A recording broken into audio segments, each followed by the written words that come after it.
Chapter 550, Exceeding Expectations. Under Nine Dragons Emperor's command, the members of the Dragon Phoenix Pavilion charged towards Zero Wings Guild residence. The pavilion's army's attack was organized. A majority of the pavilion's elite players were positioned in the front of the army, whereas the War Dragon Legion occupied the middle, and the remaining elite players took up the rear. These players were further separated into groups. However, unlike guild wars that usually involve thousands of players, the Dragon Phoenix Pavilion had grouped its members into parties of 6. Each party consisted of MTs, healers, and ranged and melee damage dealers, the standard compositions of a dungeon party. Although this militaristic configuration was not suited for a large battlefield, it was perfect for battles in narrow terrains such as a city. The army could react to all sorts of problems in a timely manner. It has finally begun. Purple, did you order those assassins under you to record this battle? Galaxy Past, who sat comfortably in a third-floor private room of the high-class bar, asked. Smiling, he stated, "This is a good opportunity to collect data on the Dragon Phoenix Pavilion, particularly the experts from the War Dragon Legion. Every member of the Legion is worth noting. It might come in handy in the future." This high-class bar offered an excellent vantage point. He could see practically everything that occurred around Zero Wings' residence. However, Galaxy Past was still not satisfied with this. He had positioned assassins under his command in several other buildings in order to record the battle from the closest distance possible. Just how strong was the Dragon Phoenix Pavilion? Particularly, how was the pavilion's strength after joining God's domain? Other than a few upper managers of the Dragon Phoenix Pavilion, nobody knew the answer to these questions. Now that the pavilion launched an assault on Zero Wings' residence, it was clear to see that their strength was nothing to scoff at. Otherwise, every large guild would have already attacked guild residences that they found to be an eyesore instead of letting those guilds with little strength live this long. Just the patrolling guards were enough trouble. The hired guards were no trivial matter either. They all were level 50 NPCs. To current players, these level 50 NPCs were still too powerful to handle. However, the truly troublesome issue was the players of the guild itself. Zero Wing had definitely taken some precautionary measures. It was normal for around 20 to 30,000 players to defend the guild residence at all times. Even if the Dragon Phoenix Pavilion had deployed the War Dragon Legion, Zero Wing's guild residence would not be so easily destroyed. The pavilion would have to reveal some of its true capabilities, and this was precisely what Galaxy Past and all of the other large guilds watching wanted to witness. As God's domain was still in its early stages, there had yet to be any major conflicts between the various first-rate guilds, super guilds, and the Dragon Phoenix Pavilion. However, that would not necessarily remain the case in the future. It was better to prepare ahead of time. Hence, the Star Alliance wasn't the only guild to send a large group of assassins to record the battle. Many other guilds had also dispatched their assassins, all of them hoping to uncover even the smallest detail about the Dragon Phoenix Pavilion's background. Meanwhile, inside Zero Wing's residence, the guild's members had long since prepared for the upcoming war. Every one of them stood, waiting, inside the guild residence. Guild leader, they've arrived. Initial estimates put their number somewhere over 10,000, with the weakest among them being elite players. Their equipment is also a match for our elite members, Aqua Rose reported. Everyone's heart skipped a beat upon hearing Aqua Rose's report. Although Zero Wing had 50,000 members, they only had around 14,500 elites. Yet, the Dragon Phoenix Pavilion had casually mustered a force of 10,000 elite players. This was simply too frightening. Sure enough, the pavilion is both rich and powerful, Sherfong laughed. This situation did not surprise him. After all, the Dragon Phoenix Pavilion was a super first-rate guild. Even though White River City was not the pavilion's home ground, it would still be child's play for it to obliterate a second-rate guild. Move out then. Coordinate your attacks with the NPC's core members. Your main goal is to fend off the pavilion's War Dragon Legion. As for the enemy elites, they are just cannon fodder. Don't worry about them. Yes, sir. Everyone from Zero Wing unsheathed their weapons as a single unit, preparing to meet the oncoming threat. This time, Sherfong did not bother to send for many members to defend the guild residence. The defending players consisted only of Zero Wing's elite and core members with a total just over 14,000 players. It was not because Shifeng did not want more people defending the residence. Only having more people was not necessarily a good thing. A normal member of the guild would only find their death by joining this battle. Moreover, the battlefield was very cramped. There was simply no way to display the advantage of numbers here. On the contrary, having too many members in the battle would only obstruct the elite members. As the Dragon Phoenix Pavilion's army was about to charge through the residence's entrance, the ranged classes of Zero Wing got ready to launch their spells and arrows. If an outsider barged into the residence without explicit permission, guild members were allowed to kill said outsider without needing to fear any repercussions. The city guards would not take action against the guild members. On the contrary, if an outsider attacked people inside the residence, the city guards would rush towards the residence to apprehend them. As elemental mana began to gather above Zero Wing's residence, and patrolling city guards began to charge over. 9 Dragons Emperor suddenly shouted, "Activate the scrolls!" Suddenly, several MTs at the forefront of the army revealed black magic scrolls that they had kept hidden for quite some time now.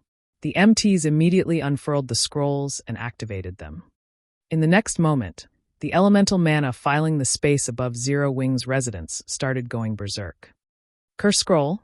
Shifeng was genuinely surprised when he saw the magic scrolls in his enemy's hands. Magic scrolls fit into various categories. However, the rarest had to be ones that carried curses. This was a type of forbidden spell. All curses possessed an astonishing might, and it was not easy to turn it into a magic scroll. Hence, it was extremely difficult to obtain even one curse scroll. Yet, the Dragon Phoenix Pavilion had actually managed to reveal 4 such scrolls. It was simply inconceivable. At this moment, however, even 9 Dragons Emperor's face twitched slightly. For curse scrolls, he had only managed to obtain these 4 scrolls after gathering the entirety of the Heavenly Dragon Pavilion's power. Now that he was using all of them in one go, and on a small, nameless guild no less, even he felt the sting of the loss. 4 curse scrolls. Consider this your burial, Zero Wing. 9 Dragons Emperor smiled faintly at the dark clouds gathering in the sky. Suddenly, black rain began to fall. As if these black raindrops had lives of their own, they attached themselves to all players caught within the spell's vicinity. Dark God's Descent. Shifeng paled instantly. Although he wanted to defend against this spell, Dark God's Descent was unblockable. Even if he had magic immunity, it wouldn't change a thing. Dark God's Descent was a silencing curse. With 4 of these curse scrolls being used simultaneously, the forbidden spell's effective radius and duration increased significantly. It was definitely an efficient weapon for team battles. At this moment, a Dark God status imperceptibly appeared in everyone's status window, the duration lasting for 1 full hour. In other words, within the next hour, any players within the curse's effective radius were unable to use any of their spells. They could not even use the tools they had inside their bags. To put it simply, players could only participate in melee combat. The Dragon Phoenix Pavilion had obviously prepared these curses as a countermeasure for large-scale destruction spells and NPCs. Blood Dragon, lead some elites to pin down the patrolling guards and let Martial Dragon handle the rest, 9 Dragons Emperor ordered. He then turned to look at Chaos Dancer, saying, "Let's go, we'll watch the show from upstairs." After receiving the command, Blood Dragon led the elite players, who were positioned at the rear line and remained unaffected by the Dark God, and charged towards the 10-level 150 patrolling guards. At the same time, Martial Dragon shouted, "Kill! Annihilate Zero Wing! Leave not a single player alive!" The War Dragon Legion suddenly charged into Zero Wing's residence. As for the other elite players, they were tasked to delay the residence's NPC guards. When silenced, an expert's strength stepped into the spotlight. When the War Dragon Legion's 1,000 members charged into Zero Wing's 10,000-plus elite members, they were like wolves among a flock of sheep. Immediately, the members of the War Dragon Legion started a slaughter. At this point, Zero Wing possessed more than 400 Tier 1 players. It had more Tier 1 players than every guild in White River City combined. Naturally, all those capable of becoming Tier 1 classes at this stage of the game employed powerful techniques. Even if they were not yet experts, they were not far from that hurdle. Zero Wing's members were also famed for having amazing equipment. Even if their techniques were lacking, they could make up the gap with their equipment. In front of absolute strength, all manner of tricks were useless. Even so, Zero Wing possessed far fewer experts than the Dragon Phoenix Pavilion. Not to mention, the members of the War Dragon Legion were experts who had undergone careful screening. Do you think we're that easily bullied? All guards, to the lines! Sherfone commanded. Suddenly, an additional 200 Tier 1 NPCs emerged from the guild hall. Moreover, these Tier 1 NPCs were all melee classes. Chapter 551 Fleeting Scene. The originally imposing Dragon Phoenix Pavilion members were immediately shocked by the appearance of the 200 level 50 Tier 1 NPCs. 9 Dragons Emperor, who watched the battle from afar, also wore a grim expression. Didn't the report say that they only had around 50 plus NPCs? 9 Dragons Emperor turned to the intelligence agent beside him. Snapping, he yelled, "Just what have you all been doing? You failed to report on 200 Tier 1 NPCs. Tell me, what is going on here?" A single level 50 Tier 1 NPC was very difficult to deal with. Each one required a team of elite members to pin down. Now that there was an additional 200, this would greatly affect his plans. Suddenly, cold sweat appeared on the forehead of the reconnaissance unit's leader. He was so frightened he could not utter a single word. Originally, he had tried to think of an excuse to save himself. However, he knew full well what kind of personality the 9 Dragons Emperor had. The more he tried to justify himself, the graver the consequences would be. Forget it. You won't have to do your job anymore. Someone will replace you in the future. 9 Dragons Emperor waved his hand, having his subordinates escort the recon leader out of the building and dismissing him from the Dragon Phoenix Pavilion. Chaos, instruct the Blood Legion to send help. With the Blood Legion's strength, they should be able to hold back 200 NPCs. At this moment, 9 Dragons couldn't care less about how Zero Wing had managed to obtain all of these NPCs. He had no choice but to involve the originally inactive Blood Legion in the battle. Understood. This subordinate will lead them over now. Chaos Dancer nodded and smiled. A short moment later, the 1,000-strong Blood Legion, which had been on standby, charged into Zero Wing's guild residence. Meanwhile, the various large guilds watching the battle from afar were also shocked by the sudden change. Sure enough, Zero Wing is quite capable.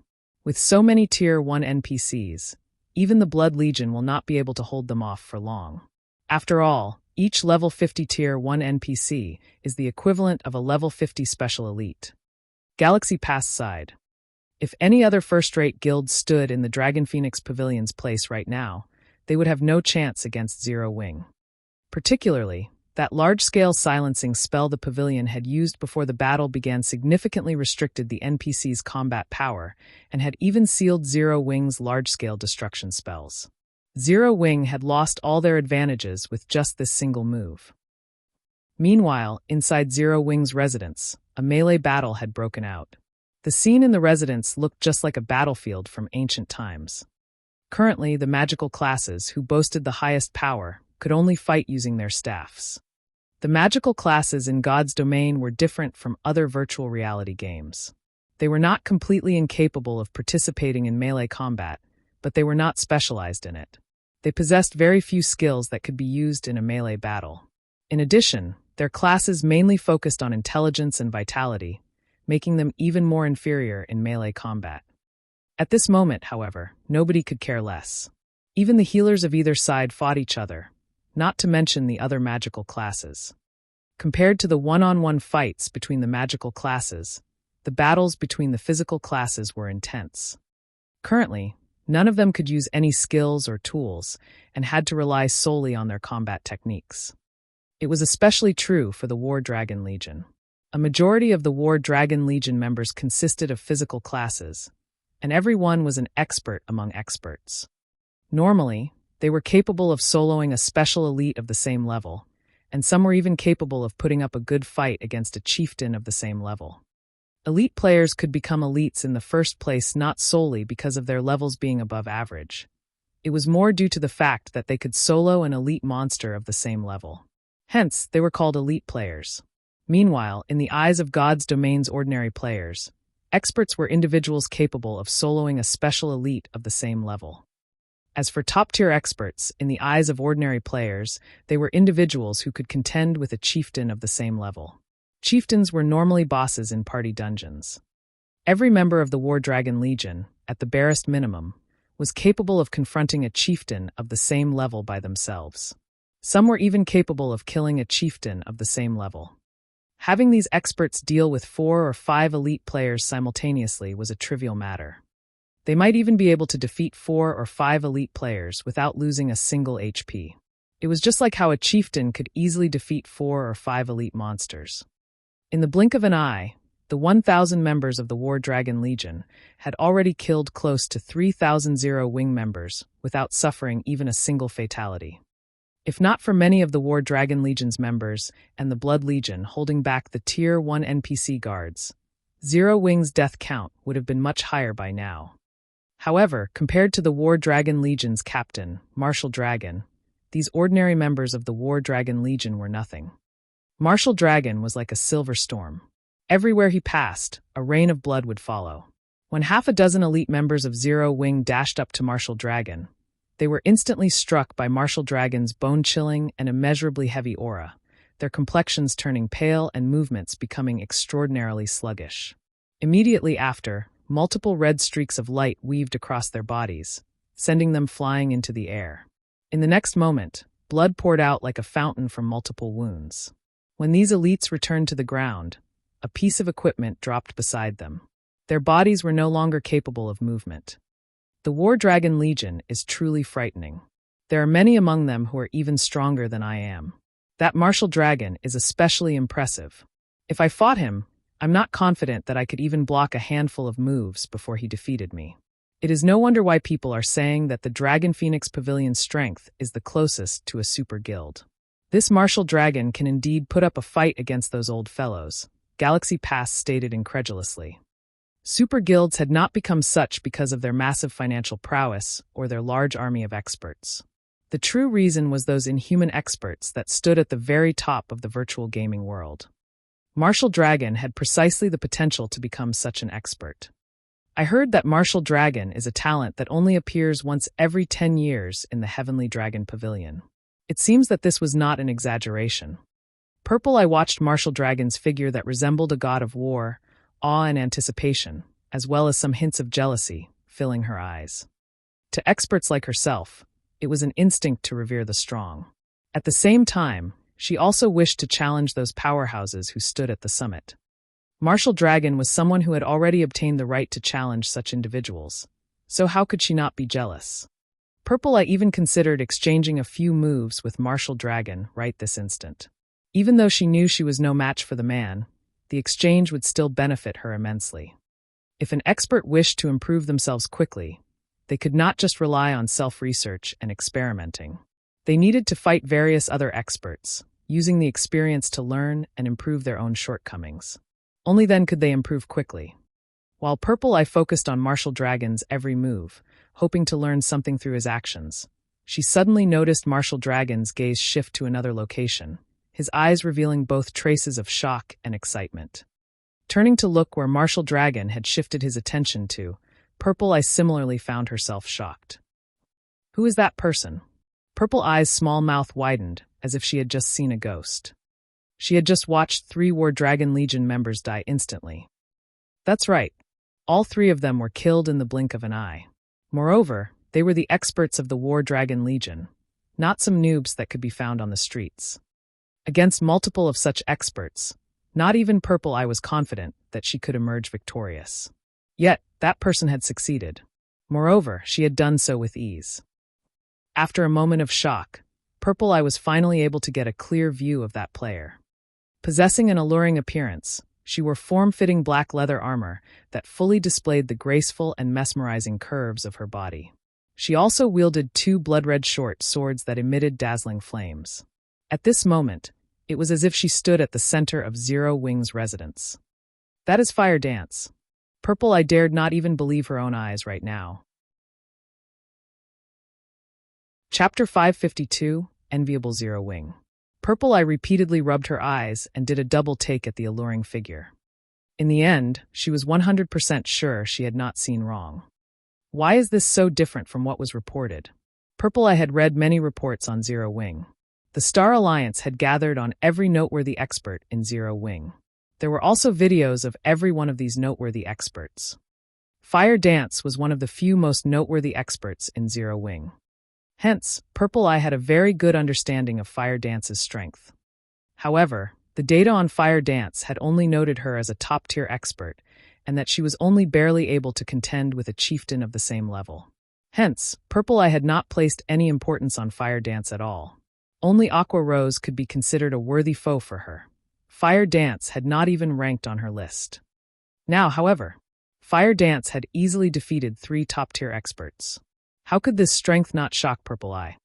It was especially true for that blade-like aura surrounding Fire Dance.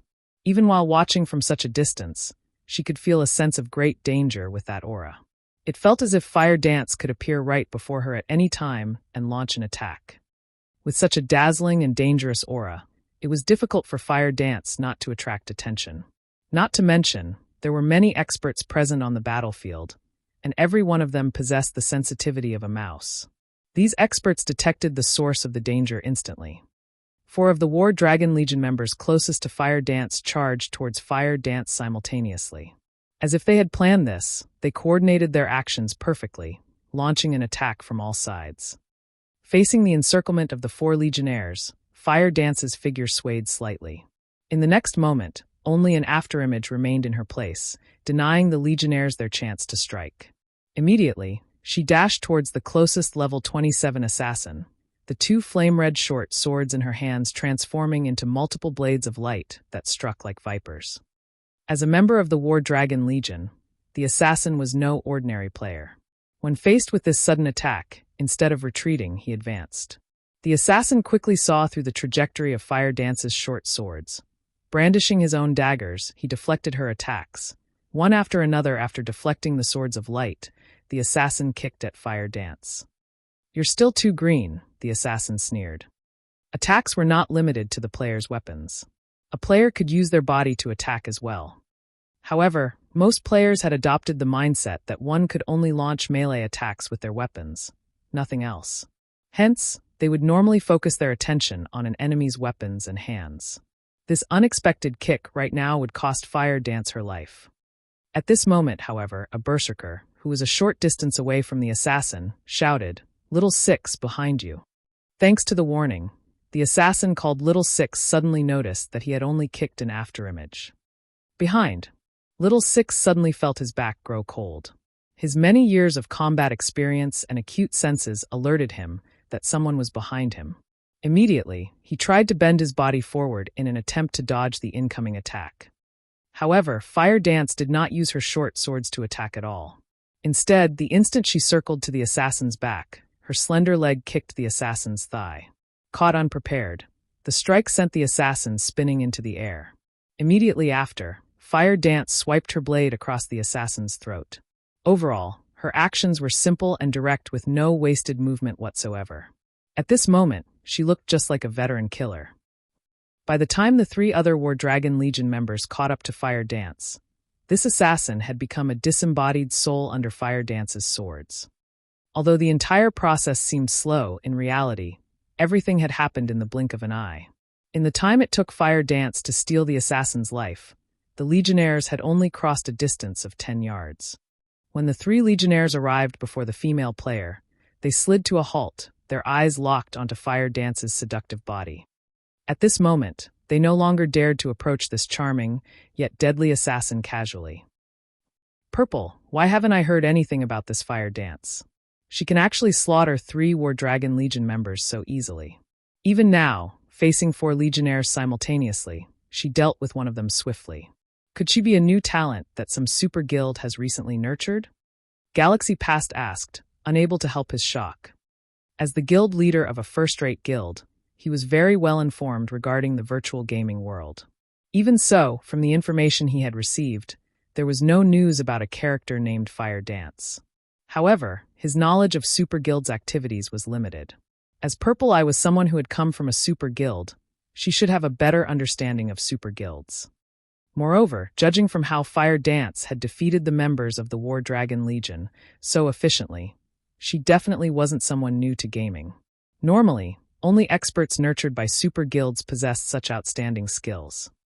Guild leader, although I, too, think that she might be a new talent from some super guild. From what I have seen of her techniques, I can say with certainty that no super guild has nurtured her.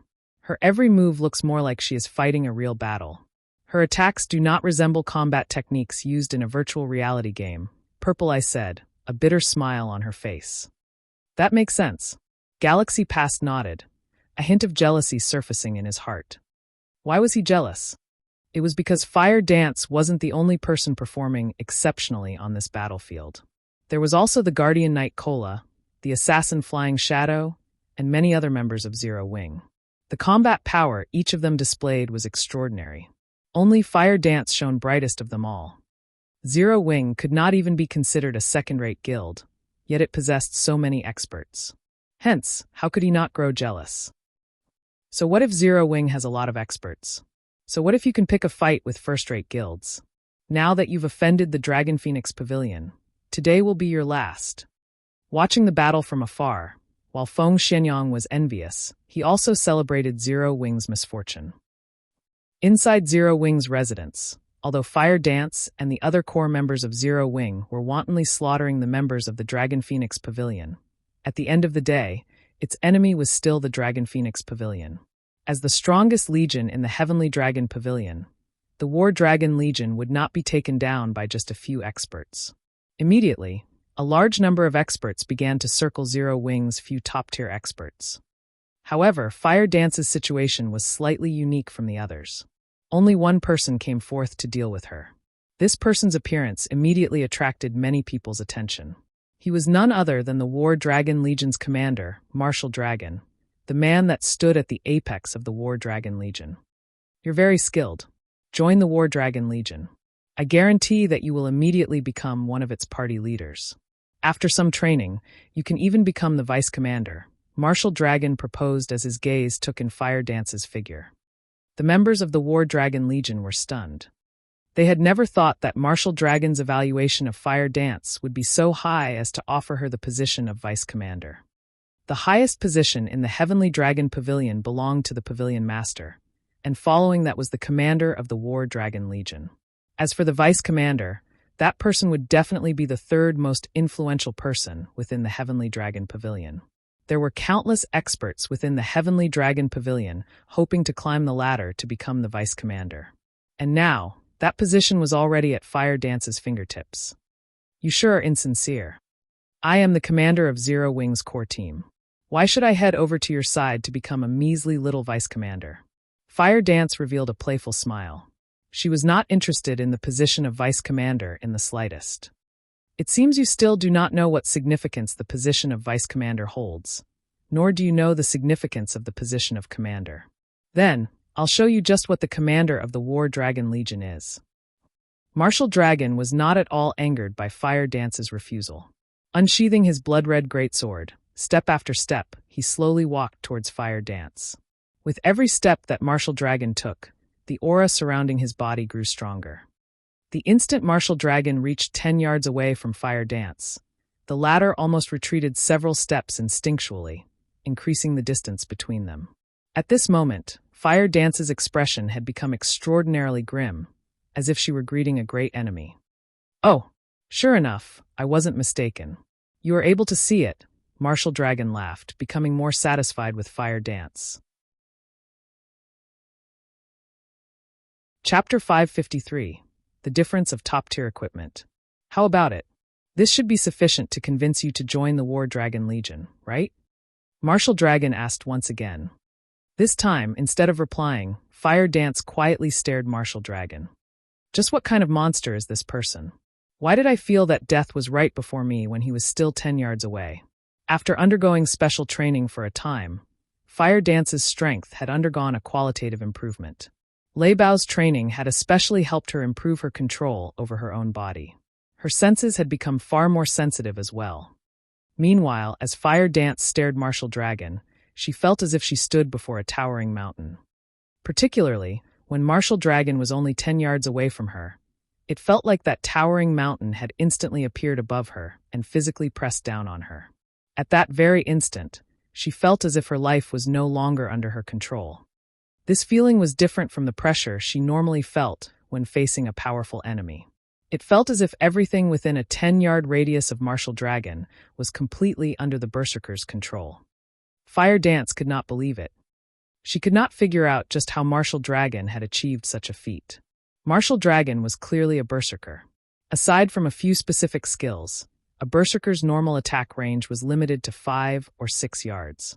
Moreover, the Dark God's descent had silenced everyone, and none of them could use any skills. Yet, Martial Dragon had an attack range of 10 yards and could even inflict a feeling of impending doom. Even Fire Dance began to wonder if she was hallucinating due to her fatigue from her recent training. However, ever since she had started playing God's Domain, her senses had not led her astray, so how could she possibly be mistaken now? Hence, Fire Dance immediately retreated from Martial Dragon. However, dragging on this fight was not a solution. After giving it some thought, Fire Dance gritted her teeth as she prepared to test herself against Martial Dragon. In the next moment, Fire Dance transformed into a black shadow as she dashed towards Martial Dragon. In terms of attributes, Fire Dance was confident that she was superior to Martial Dragon for no reason other than the Tier 1 set equipment for assassins, the Dark Melody set equipment, that Shifeng had given her. After equipping this set, not only had her attributes received a massive boost, but she was also able to display her combat power more efficiently. In front of absolute strength, all manner of trickery was useless. Regarding techniques, Fire Dance and the others had already improved significantly due to Lei Bao and Shifeng's training. They could be considered super first-rate experts. In actual combat, they were definitely superior to the ordinary members of the War Dragon Legion. They might not be able to solo a chieftain of the same level, but they could hold their ground against one for a relatively long time. After factoring in the Tier 1 set equipment and their top-tier Dark Gold weapons, they could easily solo a chieftain of the same level. They could even challenge a lord. After all, a Tier 1 set equipment was only inferior to an epic set equipment. The attribute increase it provided was no small matter. Furthermore, every one of them had equipped 3 intermediate mana armor kits. In terms of attributes, they completely overwhelmed the War Dragon Legion's ordinary members. Even against the commander of the War Dragon Legion, Martial Dragon, this was the case. The instant Fire Dance reached the 10-yard range, she turned her feet slightly, and suddenly, she split into 2 identical figures. It was practically impossible to tell which woman was real. The 2 figures then proceeded to attack Martial Dragon separately. Any ordinary player would be caught off guard and fail to react if their enemies suddenly doubled. Even an expert would hesitate. In addition, Fire Dance was very skilled. There were almost no excess movements in her attack. With lightning speed, the 2 true fire blades in Fire Dance's hands flew towards Martial Dragon's vital point and blind spot. The various large guilds watching the fight from afar were momentarily stupefied. Fire Dance's speed and ferocity were unstoppable. Their eyes could not even keep up with her. Even an expert would be finished. However, the instant before the true fire blades struck Martial Dragon, a red streak flashed, deflecting both of Fire Dance's attacks. At the same time, the resulting impact forced Fire Dance into a retreat. Is he even a berserker? How can he draw his sword so fast? Fire Dance was forced to retreat 3 steps before she stabilized her body. At this moment, however, both of her hands were numb. Berserkers were famed for their strength, so Fire Dance did not find it surprising that Martial Dragon's counterattack had repulsed her. However, she was an assassin, a class that was famed for its speed. She had clearly struck first, yet Martial Dragon still managed to block her attacks. This Fire Dance is not bad at all. Unfortunately, the gap between her and Martial Dragon is immense. It is so wide that even she hasn't realized its extent. Watching the fight from afar, Nine Dragons' Emperor revealed a faint smile. Pavilion Master, how could you possibly compare that little girl to Martial Dragon? It is impressive that this little girl possesses such skill at such a young age. If she joins the Dragon Phoenix Pavilion, her future will be limitless. In a few years, she might even become a second Martial Dragon. The old man serving Nine Dragons' Emperor similarly smiled. Martial Dragon was one of the strongest combatants that the Heavenly Dragon Pavilion had to offer. He was also a rare talent that only appeared once a decade. The virtual gaming world changed by the day, and every year, the Dragon Phoenix Pavilion would recruit a large number of players with potential. Meanwhile, the fact that Martial Dragon was known as a genius that only appeared once every 10 years in the Dragon Phoenix Pavilion showed just how much talent he possessed. How could a little girl, who had never been nurtured by a super guild, possibly compete with such an individual? Before, although it seemed as though Martial Dragon's block had been extremely fast, in reality, that was not the case. It was only because Fire Dance had failed to notice Martial Dragon taking half a step backward.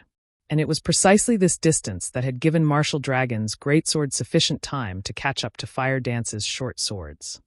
The subtlety this half-step contained was the difference between Fire Dance and Martial Dragon. Before Fire Dance could recall how Martial Dragon had managed to counterattack, Martial Dragon suddenly moved. The instant he moved, Fire Dance focused all of her attention on the berserker's body. Martial Dragon's movements were very fast and polished. However, this speed was slower than Fire Dance's reactions. In an instant, Fire Dance predicted the berserker's attack route and prepared to counterattack.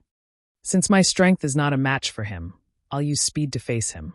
Through the previous exchange, Fire Dance had discovered her advantages and disadvantages against this opponent. Assassins possessed extremely high agility. Hence, regarding movement speed, they were leaps and bounds above berserkers. With that in mind, Fire Dance planned to fight a moving battle with Martial Dragon. Fire Dance instantly dodged the attack from Martial Dragon's greatsword. She then sidestepped and sent a strike at the berserker's neck. Evade. Counterattack. It was a simple attack pattern. However, Fire Dance had completed both steps almost simultaneously. Just as Fire Dance considered following up her counterattack with another attack, her complexion suddenly paled as she felt that something was off. When her counterattack landed, she had not felt her blade slice flesh. Unfortunately, it was too late to react. Martial Dragon, who stood proudly before Fire Dance, had raised his blood-red greatsword and swung it down. A red blade of light flashed towards Fire Dance. The immense wind pressure generated by Martial Dragon's greatsword rolled up a cloud of dust along with a splatter of fresh blood. In the next moment, Fire Dance flew back, her HP rapidly falling. Fortunately, Fire Dance had a Tier 1 set equipment and 3 intermediate mana armor kits. In total, she had over 6,000 HP, even with her high defense. Although Martial Dragon possessed frightening strength, he could not kill Fire Dance with one hit. He could only reduce her HP by half. Such powerful equipment. Martial Dragon was somewhat surprised when he saw Fire Dance still standing. However, he quickly discerned the reason why he was unable to kill the assassin with a single hit. Equipment capable of allowing an assassin to survive one of his strikes definitely possessed powerful attributes. At this moment, even Martial Dragon envied Fire Dance. Even Nine Dragons Emperor, who watched the battle from afar, glared at Fire Dance enviously. It really is a wonder how you people from Zero Wing manage to obtain such exaggerated equipment. However, although your equipment is excellent, it will only prolong your suffering. Saying so, Martial Dragon advanced once more, swinging his greatsword towards Fire Dance, who had only barely recovered from her fall. Just as the red blade of light was about to strike the assassin. Who? Martial Dragon's hands suddenly froze as his gaze quickly swept through his surroundings. An expert who has awakened a domain is actually bullying a young woman who has yet to even enter the refinement realm. Aren't you ashamed? Chapter 554. Overwhelming Attributes. Although this new voice was not loud, Martial Dragon's sharp gaze immediately locked onto its origin. In the direction Martial Dragon was looking at, a plain-looking man in armor slowly emerged the warring crowd. Despite so many players focusing on killing each other, nobody had bothered to attack this man. It was as if none of these people had noticed him. Everyone was still focused on dealing with their own opponents. Only when this man's black sword pierced through the backs of the Dragon Phoenix Pavilion's elites did these elites notice the man's existence. By then, however, it was too late. Since the war had begun, nobody had noticed that this ordinary-looking man had killed many War Dragon Legionnaires and Dragon Phoenix Pavilion elites. He was practically a god of silent death. One hit Azura. Surprise and excitement filled Martial Dragon's eyes as they landed on Shurfeng. Sure enough, your reputation is well-deserved. You really do possess some ability. A technique that could allow one to move unnoticed was no trivial matter. The concept might sound very simple, but when it came to its realization, not many could achieve it. This required a combination of special breathing techniques and footwork. Not to mention, Shifeng even wielded this technique with such ease. Despite having met many experts in the past, Martial Dragon had never encountered one capable of such a technique. One could say that such a technique was extremely convenient in a group battle. Since this technique could allow a player to avoid attention, then it could naturally be used in reverse as well, forcing others to focus on oneself. Martial Dragon had originally intended to finish off Fire Dance with his last attack. However, due to that sudden surge of killing intent from Shifeng, Martial Dragon felt as if someone had suddenly appeared behind him.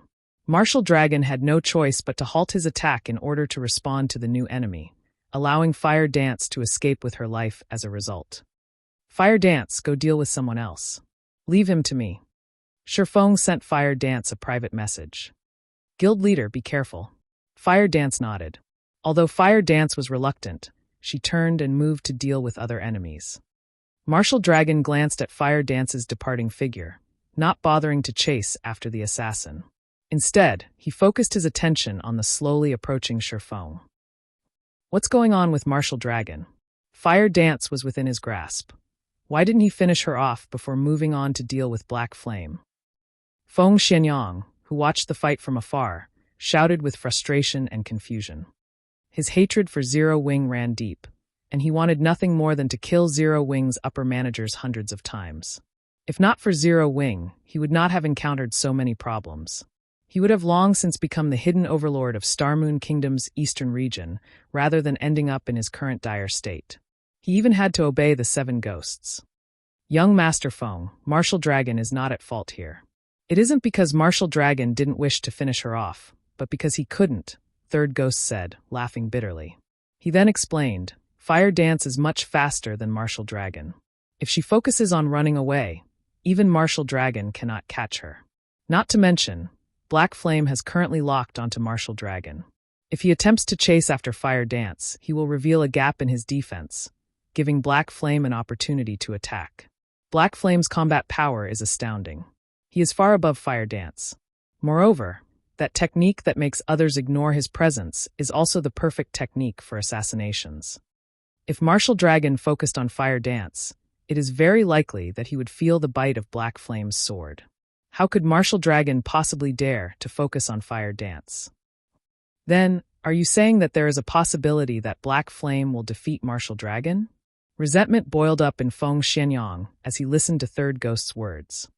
In the beginning, Black Flame had been a nobody, insignificant, while he was a member of Underworld. Black Flame had spoiled his good fortune many times. Yet, the more he fought Black Flame, the more he discovered how helpless he was against the man. At this point, he could do practically nothing against Black Flame. Chuckling, Third Ghost confidently said, Martial Dragon is very powerful.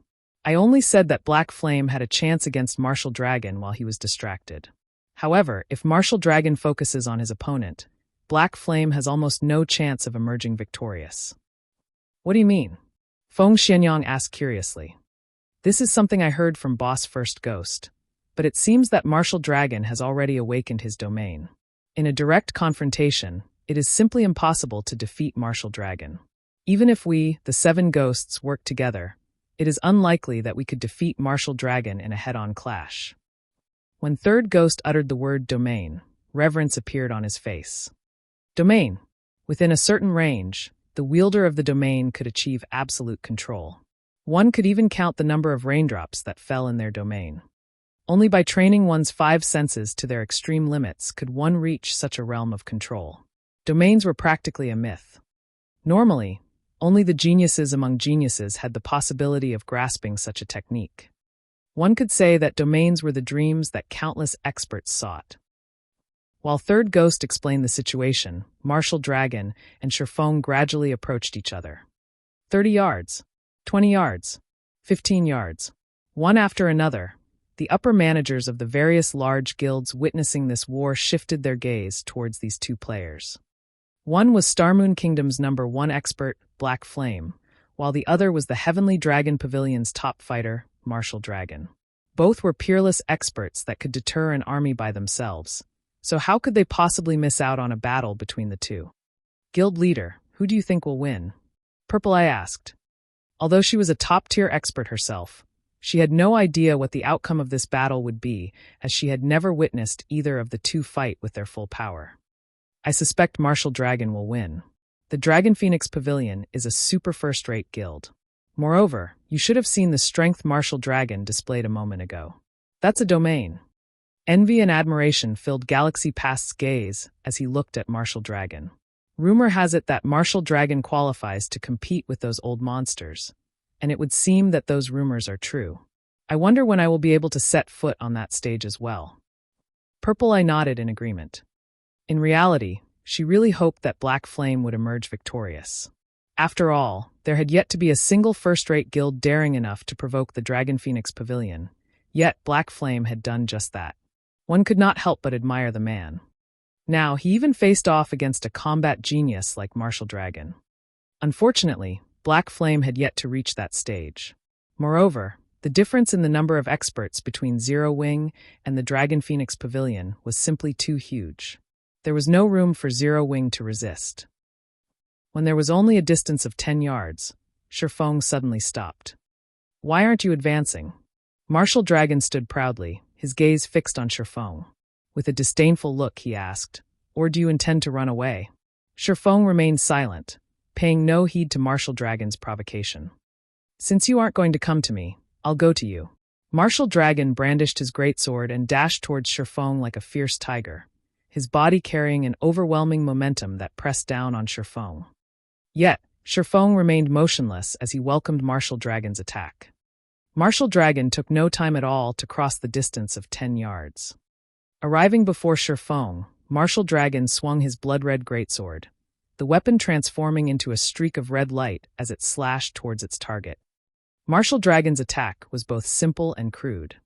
At this time, Shifeng, who had made no effort whatsoever to dodge the oncoming attack, finally moved, the abyssal blade in his hand transforming into a streak of light as it met Martial Dragon's greatsword. Boom! When the two swords clashed, a crisp, low-pitched sound echoed throughout the Zero Wing residence. The pure exchange of blows between the two powerhouses caused even the pavement to crack and shatter beneath their feet. Martial Dragon was abruptly forced to retreat by 5 steps, the numbness in his arms spreading to his scalp. Martial Dragon then shifted his gaze to Shifeng, and what he saw left him stupefied. Shifeng stood steady in his original position like an immovable mountain. The difference in their strengths was obvious. Chapter 555, Winner and Loser. Black Flame pushed Martial Dragon back. Silence. Every Dragon Phoenix Pavilion member within Zero Wing's residence was dumbfounded. Meanwhile, the players watching from afar were similarly rendered speechless, their minds repeatedly playing that scene from before. Although neither side had used any profound techniques and had only exchanged a straightforward blow, it was precisely this simplicity that allowed everyone to see the difference between the two very clearly. Shifeng's attributes were absolutely mind-blowing. Shit! Just what kind of equipment is Black Flame wearing? Feng Xuanyang's eyes nearly popped out of their sockets at this scene. Martial Dragon was a level 28 berserker. Moreover, the majority of his equipment was level 25 dark gold equipment. The weapon he wielded was even one of indiscernible quality, but judging from its appearance, it should certainly be above dark gold rank. This equipment composition could definitely be among the very best in God's domain. Even if Black Flame were fully geared in dark gold equipment, he would not be that much stronger than Martial Dragon. Moreover, Black Flame was only a swordsman, a very well-balanced class in terms of attributes. Normally, a swordsman's strength would be inferior to a berserker's, and his agility would be inferior to an assassin's. Yet, now Black Flame had actually managed to force back an apex berserker like Martial Dragon with a single hit. Just how outstanding was Black Flame's equipment to pull off such a feat? At this moment, Nine Dragons' Emperor, who was leisurely watching the battle from afar, had an expression of immense joy on his face, his eyes fully focused on Shifeng, as if he had just seen a peerless beauty. Although Nine Dragons' Emperor was indeed surprised at seeing Martial Dragon forced into a retreat, he was much more delighted at discovering the peerless equipment that made such a feat possible. "Uncle Chun, order the ones below to obtain Black Flame's equipment." Nine Dragons' Emperor instructed the old man beside him, his eyes shining brightly. "Understood." The old man addressed as Uncle Chin immediately made a bow and left his position. A short moment later, the old man arrived with quick steps at the balcony of the private room, then abruptly shouted, "War Dragon Legion, listen up. Plunder every piece of equipment on Black Flame's body and leave nothing behind." Although the old man was quite aged, his voice was extraordinarily loud when he shouted. Practically everyone in the neighborhood had heard him. Is the Dragon Phoenix Pavilion stupid? Didn't they see how Black Flame repulsed Martial Dragon in a single hit? Who could possibly kill him and plunder his equipment? Also, even if they plan on plundering someone's equipment, there shouldn't be a need to announce it publicly like that, right? Some ordinary players spectating from the sidelines ridiculed. When the members of Zero Wing heard the old man's words, they nearly spat out blood in anger. The Dragon Phoenix Pavilion was completely looking down on them. For a time, Zero Wing's members fought with even greater ferocity. Although the spectating ordinary players made fun of Nine Dragons Emperor's foolishness, none of the upper managers of other first-rate guilds were laughing. They knew full well just how powerful the Dragon Phoenix Pavilion was. Despite the currently brief duration of the battle, the death toll was already extremely frightening. The battlefield, which initially had nearly 30,000 players, now had less than 20,000 players remaining. The majority of the survivors also belonged to the Dragon Phoenix Pavilion. Even the War Dragon Legion had over 800 members still alive. Overall, the pavilion's losses were light. In contrast, Zero Wing's side. Things were just terrible on this side. Many elite members had died, and only 200 or so Tier 1 players remained. Zero Wing had lost nearly half of its main combat power. If not for the Tier 1 NPCs, Zero Wing's situation would be much uglier. The gap between the two guilds was evident at a single glance. They simply could not be compared to each other. Black Flame repulsing Martial Dragon. What was there to celebrate? These people really think Black Flame has a chance of winning. Third Ghost sneered as he looked at the distant spectating ordinary players. That was the Dragon Phoenix Pavilion. Zero Wing was going up against a super first-rate guild in the virtual gaming world. Moreover, the pavilion had even sent out its War Dragon Legion this time around. Zero Wing had no chance of victory at all. Moreover, Martial Dragon was a peerless expert who had grasped a domain.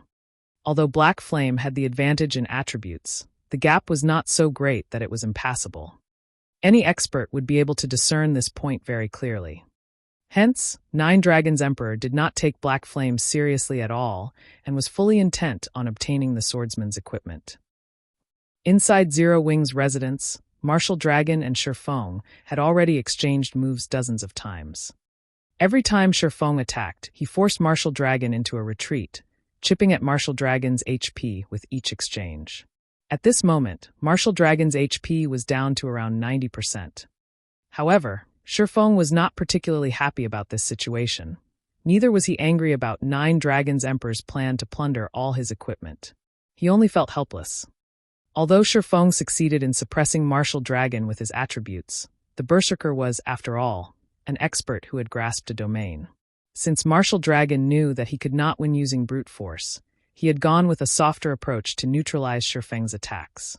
Negating Shifeng's power was practically impossible for ordinary experts. After all, Shifeng was an expert who had already set foot in the flowing water realm. If one wanted to negate Shifeng's power, they required inhuman levels of precision and confidence. The fact that Martial Dragon could achieve such a feat was all due to his domain. Of course, while Shifeng was helpless against Martial Dragon right now, the same could be said for the Berserker. After all, Shifeng could see through his attack trajectories. Whenever Martial Dragon tried attacking Shifeng, the latter would always take the appropriate defensive measures and force the exchange into a frontal clash between weapons. In a frontal clash, the side with lower strength would naturally receive damage and lose HP. Hence, Martial Dragon could only buy time. However, Martial Dragon was in no rush. Zero Wing was vulnerable. Fire Dance alone could not turn the situation around. This was not an arena. There was no need for players to fight one-on-one. If 3 to 5 legionnaires were insufficient, they could simply increase that number. Even if Fire Dance had powerful attributes, the War Dragon Legion could just treat her as a powerful boss and slowly grind her to death. You are the first person who has lasted this long against me. Unfortunately, this match won't go on for much longer. Martial Dragon said ruefully as he glanced at his surroundings. The number of Zero-Wing members still alive was rapidly decreasing. After another 10 minutes or so, this war would come to an end. This outcome was all due to the difference in the number and quality of experts. Even with so many NPCs filling the gap, they were still far from enough. Indeed, this battle will not last much longer. Shifeng's heart ached over this situation as well. The losses Zero-Wing had suffered in this war was simply too massive. Yet, instead of revealing a dispirited expression, Shifeng smiled, saying, "However, the victor in this war will still be us, Zero-Wing. Do you not see the situation your guild is in right now?" Martial Dragon could not help but laugh when he heard Shifeng's words. However, shortly after Martial Dragon had spoken, the Berserker's expression suddenly turned grave. An ambush. Martial Dragon suddenly felt a killing intent that was even more intense than when Shifeng had revealed himself. Martial Dragon promptly tried to put some distance between Shifeng and himself. However, Shifeng did not allow Martial Dragon to do so, sticking closely to the Berserker at all times. In terms of speed, Martial Dragon was simply no match for Shifeng. Just as Martial Dragon faced Shifeng's barrage of attacks, the shadow of a figure suddenly appeared behind Martial Dragon. Scram! Martial Dragon had already been on his guard against this figure. Tightening his grip on his greatsword, he swung the weapon towards his back with all his might, the weapon itself transforming into a streak of red light. Under normal circumstances, this sudden attack definitely would have caught the player, who had appeared behind Martial Dragon, by surprise. Dang! However, this red blade of light was easily blocked. Martial Dragon finally managed to get a clear look at the ambusher and was stunned. This man had gray hair and a tall, robust body that was significantly larger than an ordinary person's. Also, this man was not a player but an NPC. Although this NPC was only level 40, lower than those level 50 tier 1 guards, the pressure Martial Dragon felt from him was even stronger than what he'd felt from a High Lord. However, Martial Dragon had no time to ponder the identity of this NPC, because the moment this NPC swung his sword, over a dozen wind blades flew at Martial Dragon from all sides. Only Shifeng knew what this skill was. Tier 2 sword skill, Wind Roar. This skill could not be blocked and could only be dodged. But Martial Dragon no longer had time to dodge right now. In the blink of an eye, multiple wind blades devoured Martial Dragon, his 6,000 plus HP instantly bottoming out with not a single point remaining. The ambusher was none other than Shifeng's personal guard, Kite. Only at this moment, Kite had already recovered his original strength. No longer was he a Tier 1 swordsman but a Tier 2 sword master, instead. Chapter 556, Might of a Sword Master. He actually died just like that. That's Martial Dragon. How could someone possibly kill him with one hit? When did that frightening NPC appear? For a time, the upper managers of the various guilds spectating the battle were stupefied. Commander! Martial Dragon's abrupt death stopped the Dragon Phoenix Pavilion members' rising momentum cold. As the commander of the War Dragon Legion, Martial Dragon had never died, not even once, ever since he entered God's domain. Not even Hell Mode Team Dungeons could end his life. The elites of the Dragon Phoenix Pavilion and the members of the War Dragon Legion all admired Martial Dragon greatly, using him as their role model. One could say that Martial Dragon was the symbol of the War Dragon Legion, as well as the Legion's backbone. Now that their backbone suddenly disappeared, even the members of the War Dragon Legion were dumbfounded. They had never once thought that Martial Dragon would die. As if adding insult to injury, he was a casualty in a war of annihilation against a small guild. That damnable Black Flame. He actually has another hidden trump card. A chilling light flashed across Nine Dragons Emperor's eyes as he glared at Shifeng. However, even if you have the help of a level 40 tier 2 NPC, you will all still perish today. Uncle Chun, head into the battlefield with Blood Dragon. Do not let Black Flame get away at all costs. The same goes for that tier 2 NPC. Martial Dragon was renowned throughout the entire virtual gaming world. He was practically synonymous with the Dragon Phoenix Pavilion and was also the proof of the Heavenly Dragon Pavilion's strength. Yet, now Martial Dragon had actually been killed in a war with a minor guild like Zero-Wing. If news of this matter were to spread, the damage to the Dragon Phoenix Pavilion's reputation would be severe. At this moment, the only way to redeem the pavilion's reputation was to thoroughly consign Zero Wing to history and have everyone know what the consequences were for angering the Dragon Phoenix Pavilion. Presently, Zero Wing had only a small number of members left alive. On the other hand, the Dragon Phoenix Pavilion suffered only minimal losses among its main experts. Although a Tier 2 NPC was mighty, fortunately, it was just a level 40 NPC, roughly equivalent to a level 40 Lord. With the number of experts in the War Dragon Legion, they could easily defeat a level 40 Lord. Understood. The old man addressed as Uncle Chun bowed and departed. From an outsider's point of view, this Uncle Chun was only a butler of Nine Dragons Emperor.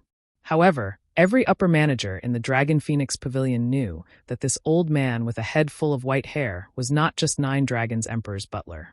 He was the third person to command the War Dragon Legion, Dust Dragon. However, this detail was something in the annals of history. Currently, most people had long since forgotten that this elderly man named Uncle Chun was the almighty Dust Dragon of the past. When the War Dragon Legion received the command, they immediately went into a frenzy. They no longer bothered targeting the elites of Zero Wing. Instead, hundreds of them encircled Shifeng and Kite. Every one of these hundreds of experts was level 27 or above, and they all wore top-tier equipment. Moreover, at this level, most players had at least some equipment with the Ignore Levels attribute. In other words, members of the War Dragon Legion would not have to worry about level suppression when fighting Kite, a level 40 NPC. Normally, the War Dragon Legion members could trounce a level 40 Field Lord with just a single 20-man team. Meanwhile, hundreds of them were present right now. Blood Dragon, a branch leader of the Dragon Phoenix Pavilion, and Dust Dragon, a former commander of the War Dragon Legion, were even leading the Legionnaires personally.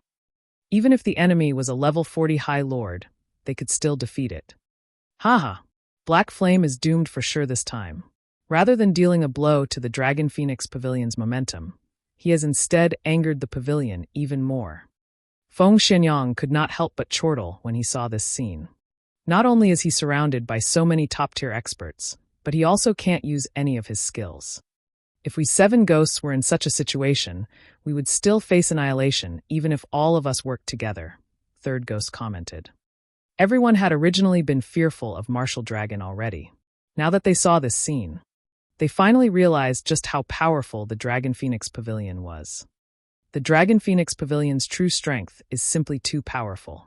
It really isn't something we first-rate guilds can hope to contend with. It seems that I'll have to make some changes to our future development plans. Galaxy Past felt helpless as he looked at the tightly packed members of the War Dragon Legion. Top-tier experts were individuals that large guilds would only rarely encounter. Yet, the Dragon Phoenix Pavilion actually managed to dispatch 1,000 of them. With such power, who could possibly oppose the pavilion? Galaxy Past had even visualized the Star Alliance being in Zero Wing's place right now. In the end, he concluded that the Star Alliance would not fare any better than Zero Wing. In other words, not to mention the Phoenix Pavilion of the Dragon Phoenix Pavilion, just the Heavenly Dragon Pavilion alone was enough to annihilate the Star Alliance. The gap between a first-rate guild and a super first-rate guild was simply hopeless. Guild leader, look. Black Flame has begun taking action. Purple Eye, who was standing beside Galaxy Past, recalled him to the battle at hand. Zero Wing's destruction was inevitable. The only thing worth watching now was seeing how many experts of the War Dragon Legion Black Flame would manage to kill. As for escaping, that was practically impossible. As the guild leader, if Black Flame abandoned his own guild residence to escape, he would only turn himself into a laughingstock.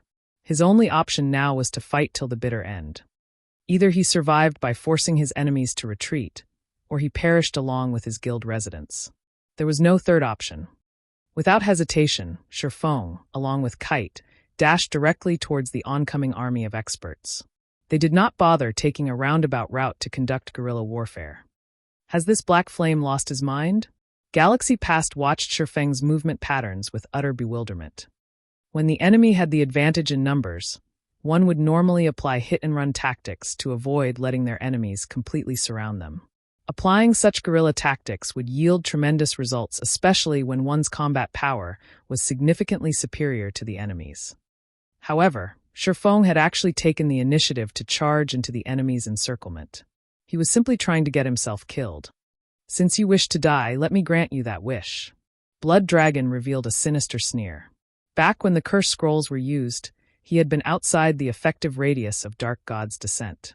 Hence, when Blood Dragon was only 30 yards away from Shifeng, he immediately activated Charge. He then raised his sword, activating Heavy Chop as he swung the weapon at Shifeng.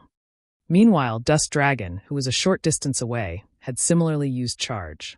He had timed his skill perfectly, so that he would arrive just a moment later than Blood Dragon, preventing Shifeng from blocking both of their attacks. In God's domain, although a person might seem old, their bodies in the game remained strong. Hence, there was not much of a difference between Dust Dragon's current combat power and his combat power back when he was still in his prime. On the contrary, his combat experience far surpassed the ordinary person's. He was like a living fossil of the virtual gaming world. He had long since reached the realm of perfection in the control and usage of techniques. Looking to die? Shifeng could not help but smile when he looked at the two people swiftly approaching him. Kite was no ordinary NPC. He was a dark gold ranked personal guard, and he could easily beat up a player of the same level and tier. When Kite was still a tier 1 swordsman, he was already capable of contending against a high lord of the same level. Contending against higher levels might be a different story, but with his strength back to that of a tier 2 sword master, he could even go toe-to-toe with a level 40 Great Lord now. What did a level 40 Great Lord hint at? The final boss of a level 20, 100-man Hell Mode team dungeon was only a level 20 Great Lord. But there had yet to be a single person daring enough to go challenge such a monster even until now. Out in the fields, a level 40 Great Lord would annihilate a 1,000-man team of level 40 players, not to mention a 100-man team. Meanwhile, the War Dragon Legion consisted of only several hundred players. Moreover, none of them was even close to reaching level 40 yet. They also did not possess any level 40 top-tier equipment. Yet, they still dared to come charging over. Their recklessness left Shifeng speechless. If he truly had to describe them, he would say that they were remarkably courageous. The moment Blood Dragon and Dust Dragon came rushing over, Kite moved in front of Shifeng. The sword master then swung his sword down at the two aggressors. Instantly, dozens of wind blades struck both Blood Dragon and Dust Dragon from all sides. In the blink of an eye, both berserkers were lying on the ground, already dead. Chapter 557, Qualifications to become an Overlord. What kind of NPC is this? Nine Dragons Emperor shot up from his seat the instant he saw Blood Dragon and Dust Dragon instant killed. An expression of shock plastered over his face. Nobody had a better understanding than he did of Blood Dragon's and Dust Dragon's strengths. Although the two of them were not a match for Martial Dragon, no one was likely to be a match for them when the two of them were working together. Even a level 40 High Lord would not be able to kill both of them in a single strike. The only possibility was that this NPC was too powerful, so powerful that players simply had no way of resisting him. Kite, kill them all. Leave none alive. Shifeng no longer held back. He immediately commanded Kite to begin his slaughter. In the past, Kite was titled the Windbreaker. In the entire God's domain, very few personal guards possessed a title. The title itself, though, was only a title. It did not provide any bonus attributes or contribute to the improvement of the personal guard's combat power. However, having a title signified that an NPC was not an ordinary class but a hidden class. Some hidden classes were weak, while some were strong. Windbreaker definitely ranked within the peak classes. In addition, as a personal guard, Kite himself also possessed frightening growth potential. Hence, Kite had become practically invincible when going up against an enemy of the same level and tier in the past. Back in the days, the lifestyle player that owned Kite had relied on this personal guard to become an existence that nobody in God's domain could ignore. Even super guilds did not wish to offend this lifestyle player casually. What about now? Back then, even a lifestyle player had managed to nurture Kite into a tier 5 sword saint capable of overwhelming any tier 5 player or NPC. Meanwhile, in this life, Shifeng was the one nurturing Kite. Not only could Shifeng provide greater financial support, but Kite's current growth potential was also higher than what he had in the past. Now, dealing with players of a lower level and tier was practically child's play to Kite. After Kite received Shifeng's command, he transformed into a fierce gale that swept across the members of the War Dragon Legion. The shield warriors and guardian knights of the War Dragon Legion hurriedly dashed to the forefront, attempting to block Kite's assault. Unfortunately for them, Kite was just too fast. With a simple leap, he arrived behind the shield warriors and guardian knights. He then used a Tier 2 skill, Wind Ferret, sending all players within 30 yards flying up into the air. In the next moment, Kite began brandishing his swords, shooting hundreds of wind blades outwards like a lotus flower that pierced the bodies of the players suspended in midair. Even though these players were shield warriors and guardian knights, their HPs still fell by the thousands. In the blink of an eye, their 6,000 or 7,000 HPs bottomed out, though a fortunate few managed to survive Kite's barrage of attacks. However, as they were too high up in the air, when they landed on the ground, the fall took away their last strand of HP. In just a moment, the War Dragon Legion had lost dozens of members. Seeing this scene where players fell to the ground like dumplings, one after another, everyone was utterly stupefied. Nobody had imagined that a Tier 2 NPC could actually be this mighty. Moreover, aside from him being strong, even Kite's combat techniques were more powerful than those of many experts. The Windbreaker is indeed amazing. It is no wonder he was able to deal with so many Tier 5 players, as if they were little children in the past.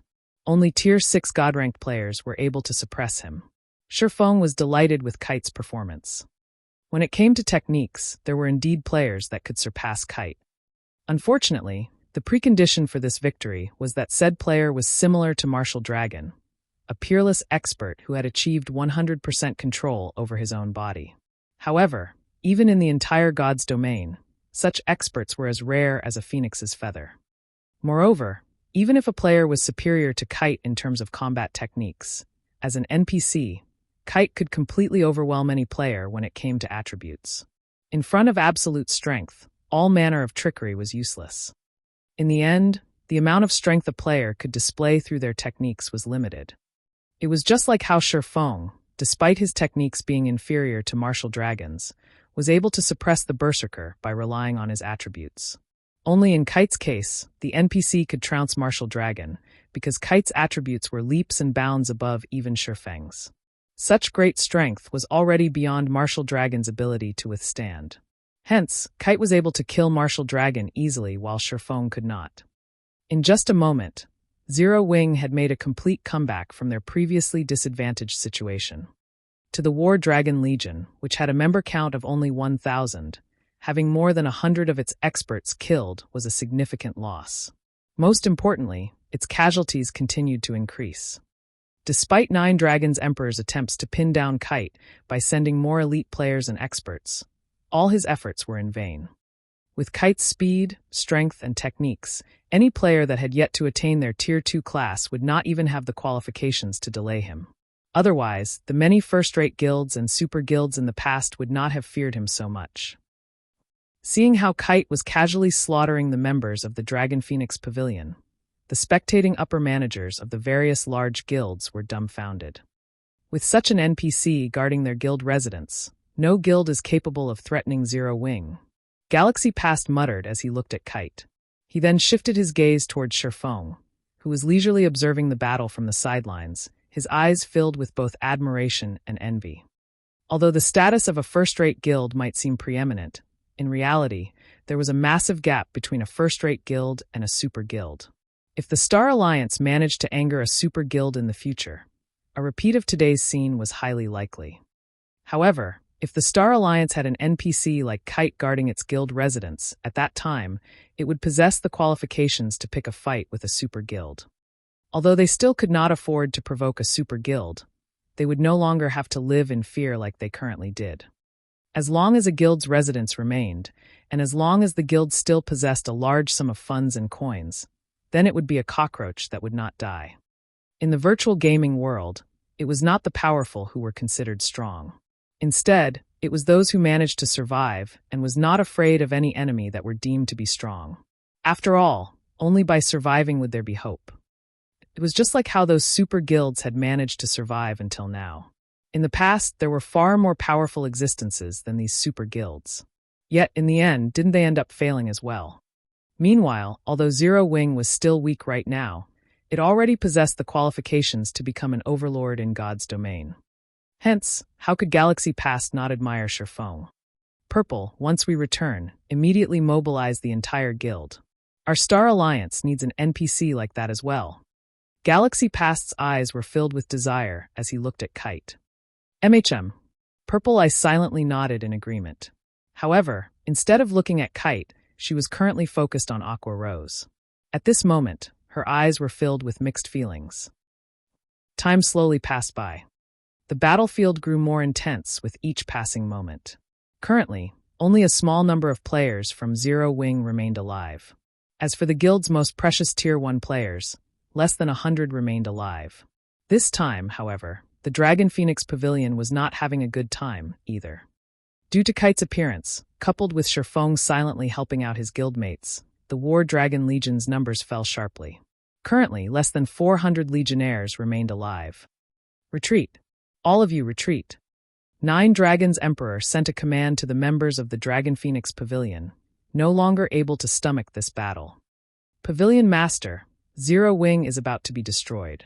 Are we really going to retreat right now? Rage had long since overwhelmed many of the Dragon Phoenix Pavilion's upper managers fighting in the battlefield. The Dragon Phoenix Pavilion's prestige and reputation were also at stake here. How could they possibly be willing to retreat at a time like this? I said retreat. Are you unable to understand that? 9 Dragons Emperor suddenly said in a low tone, his gloomy voice chilling even his surroundings. 9 Dragons Emperor wanted to continue fighting this war as well. He even wished he could personally step onto the battlefield. However, he was a guild leader. He needed to consider the bigger picture. Although their side still seemed to possess the numerical advantage, in reality, they were already at a disadvantage. If this situation continued, instead of Zero Wing being destroyed, they would be the ones facing complete annihilation. In order to cut their losses, they had no choice but to retreat right now. Understood. Retreat. All members retreat. The members of the Dragon Phoenix Pavilion could only sigh in dejection. Under the command of the upper managers, they swiftly withdrew from Zero Wing's guild residence.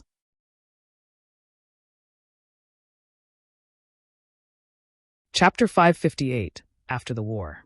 1. We won. Everyone from Zero Wing was incomparably excited, and they all began cheering loudly one after another.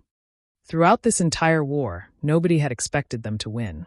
Even the large guilds watching from afar had long since made preparations to take advantage of Zero Wing's misfortune. Originally, other than super guilds, nobody else dared to oppose the Dragon Phoenix Pavilion. However, they had dared.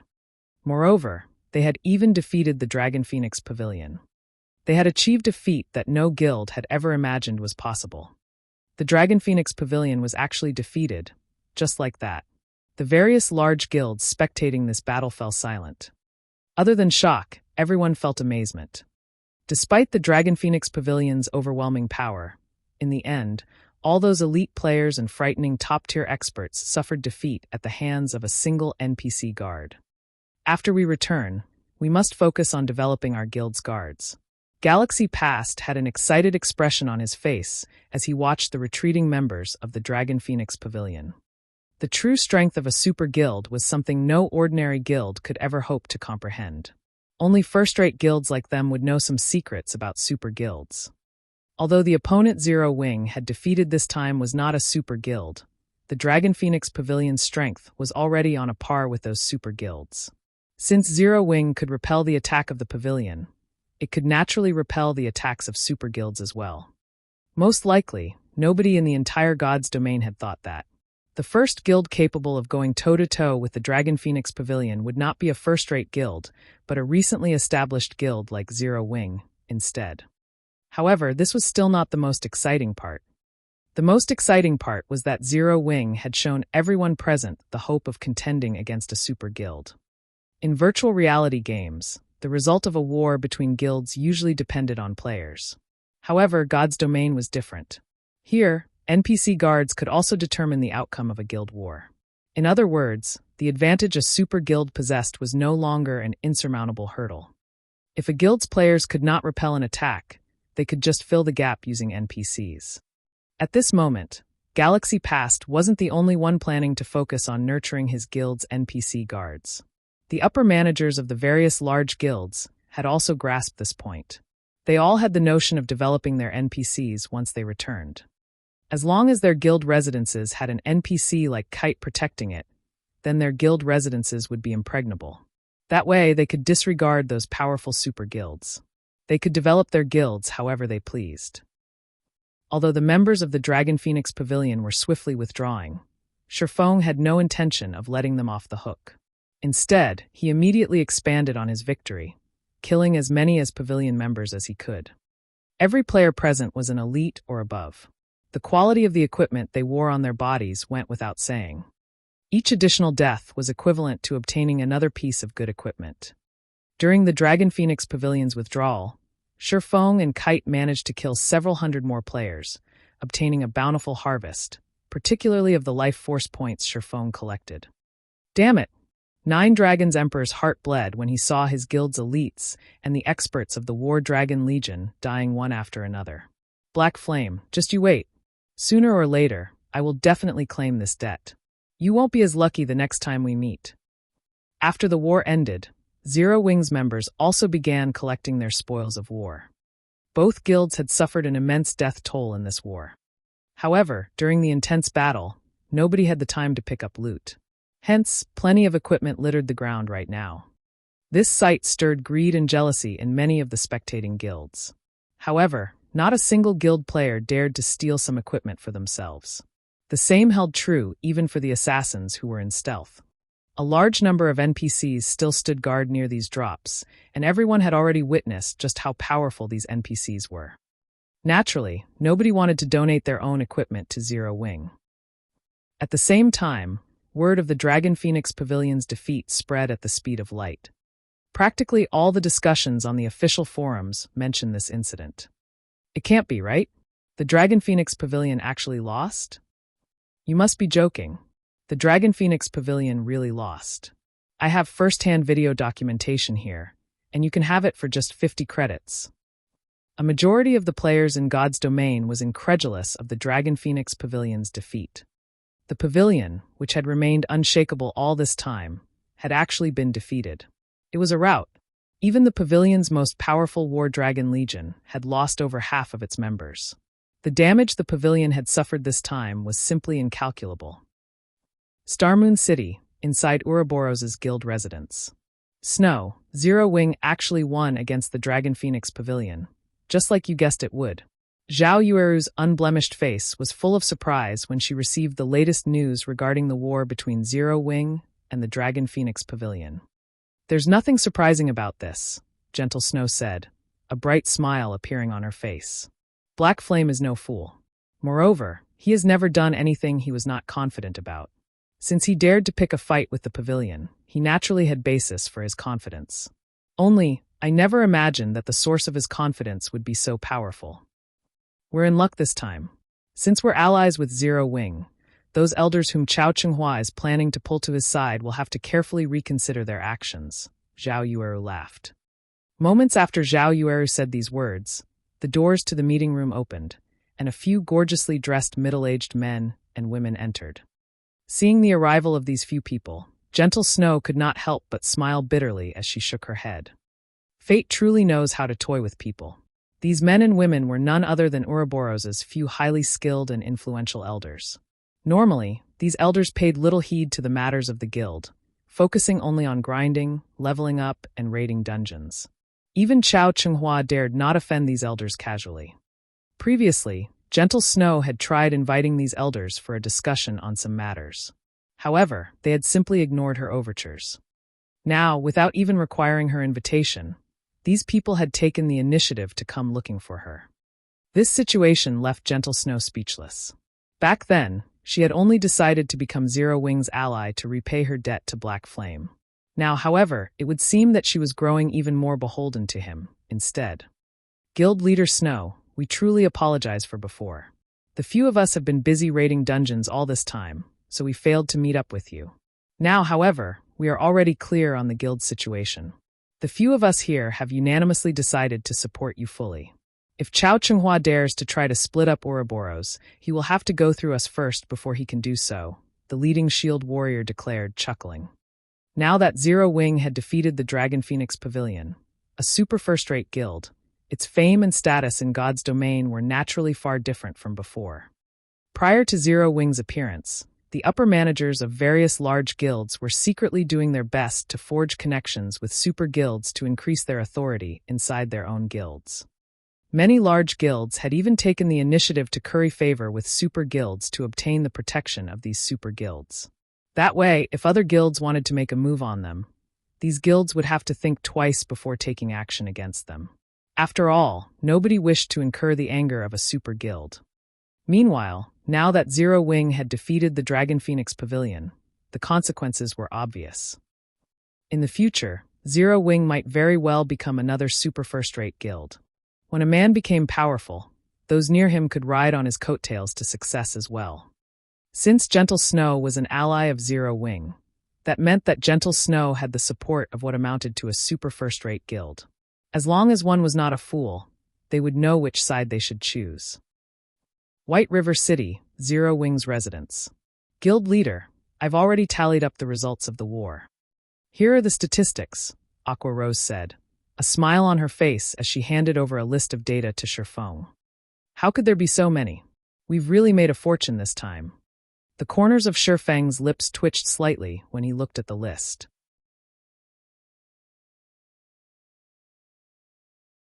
Chapter 559, Growing Stronger.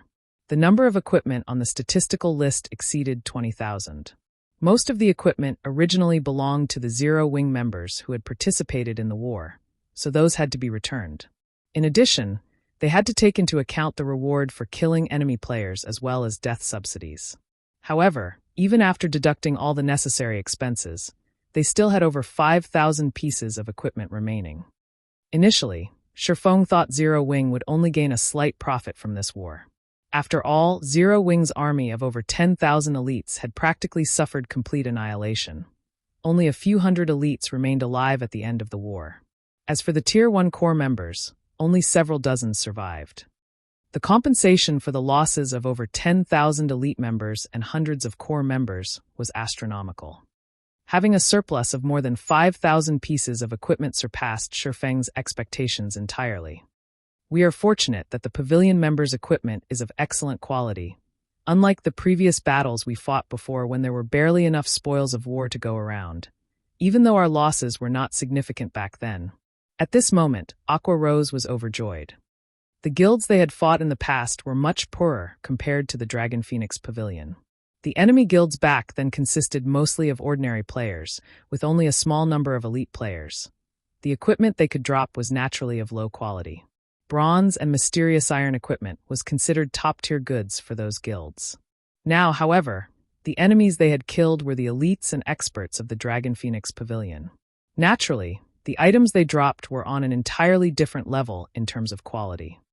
The majority of the equipment worn by the pavilion's elite members was level 20 secret silver equipment, with the weakest being level 20 mysterious iron equipment, and the strongest being level 20 fine gold equipment. As for the members of the War Dragon Legion, all the equipment they wore was level 25, with the majority being level 25 fine gold equipment, and the weakest being level 25 secret silver equipment. A few legionnaires even had level 25 dark gold equipment. Naturally, the items they dropped were astounding.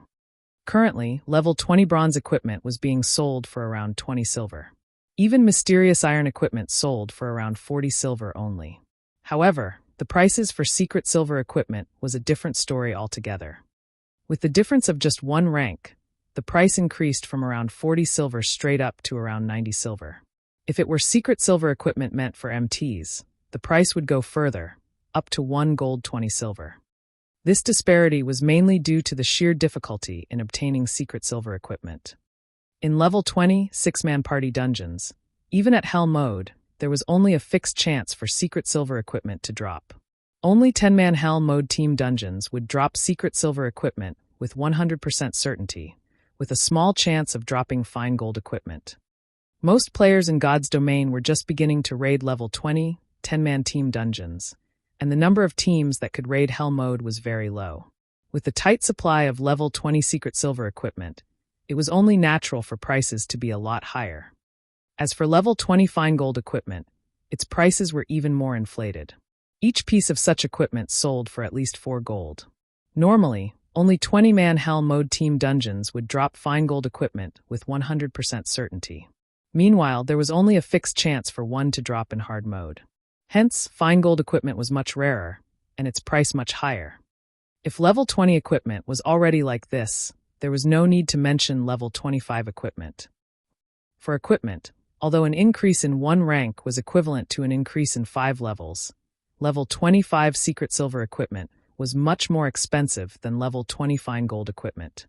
At present, each piece sold for 5 gold or more. Moreover, the supply of level 25 secret silver equipment on the market was extremely limited. People usually circulated such equipment within their own inner circles, and players would have to rely on their connections to purchase one. As for level 25 fine gold equipment, they were considered the best equipment currently available in God's domain. Setting aside the fact that nobody would sell such equipment in the first place, if there were some available for sale, the price would be at least 15 gold. Currently, among the 5,000-plus pieces of equipment in Shifeng's hands, there were over 2,000 pieces of level 20 mysterious iron equipment and over 2,000 pieces of level 20 secret silver equipment. As for the remainder, over 600 pieces were level 20 fine gold equipment, over 400 were level 25 secret silver equipment, over 150 were level 25 fine gold equipment, and a total of 12 pieces were level 25 dark gold equipment. If converted to coins, all this equipment would be worth more than 10,000 gold. After fighting a single war, Zero Wing had made a pure profit of over 10,000 gold. Any guild would be celebrating after such a harvest. Not to mention, even if a guild had 10,000 gold, it would not be able to obtain so many pieces of equipment. If a guild wished to develop quickly, other than having experts leading its members, it was also essential to have equipment in the guild's warehouse. The amount of equipment a guild possessed determined the number of members it could sustain. Now that Shifeng had received such a huge influx of equipment, he could definitely advance Zero Wing further, absorbing even more members into the guild. Guild leader, should I place the equipment into the guild's warehouse? Aquarose asked. Organize them and place the ones with good attributes into the guild's warehouse. Hand over the remainder to Melancholic for sale, Shifeng instructed after giving her question some thought. A majority of the current players had already reached level 20 or above. Those who hadn't reached level 20 were either new to God's domain or just ordinary lifestyle players. Meanwhile, all the elite members in Zero Wing were level 25 or above, whereas ordinary members were either level 23 or level 24. Hence, their demand for level 20 equipment was not particularly high. Level 20 equipment was currently considered mainstream equipment in God's domain. Its popularity just happened to be at its peak. After more time passed, level 20 equipment would grow obsolete and lose its value. Hence, now was the best time to sell their excess equipment and maximize their profit. Currently, the candlelight trading firm continued to expand every day. However, the variety of goods the firm sold was still insufficient. There was a limit to the number of players the firm could attract just by relying on the intermediate mana armor kits and light stones. Only when the firm could sell good equipment in large quantities would it truly be able to hold its ground in Starmoon Kingdom. In Shifeng's previous life, many trading firms would sell the bronze, mysterious iron, secret silver, fine gold, and even dark gold equipment produced by its forgers. Only by following that example could the candlelight trading firm maintain its shop's competitiveness. Soon after, Shifeng logged out of the game to rest. Time passed slowly. On the day after the great battle, the atmosphere surrounding White River City was no longer oppressive like before, and many players on the streets had begun talking about yesterday's war.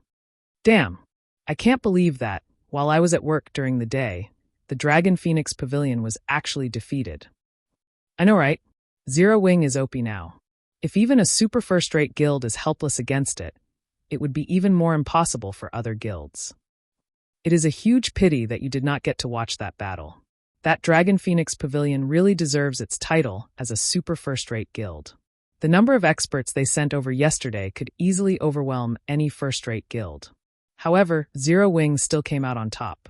Nobody could have imagined that they actually had such a powerful NPC guard. That one NPC killed hundreds of top-tier experts all by himself. My eyes nearly fell out when I saw that scene back then. Now that Zero Wing has defeated the Dragon Phoenix Pavilion, it will definitely become even more powerful in the future. I heard that Zero Wing has begun mass recruitment again. I failed their test the last time. I wonder if I can pass it this time? Previously, I thought about trying to join a super guild. Now, however, it seems that there won't be a need to do so. I'll go with you to apply for the test. The independent players filling the streets and alleyways of White River City talked fervently about Zero Wing, a fire of anticipation burning in their eyes. These players felt proud just thinking about residing in the same city as Zero Wing, a guild capable of contending against the Dragon Phoenix Pavilion. Compared to those flamboyant first-rate guilds, Zero Wing was far more powerful. In reality, such a reaction wasn't limited to just the players of White River City. The independent players of many other cities, other kingdoms even, began migrating to White River City one after another, every one of them hoping to join Zero Wing. In just half a day's time, Zero Wing completely recovered to its original strength. The number of elite players Zero Wing had right now was even higher than before the war with the Dragon Phoenix Pavilion.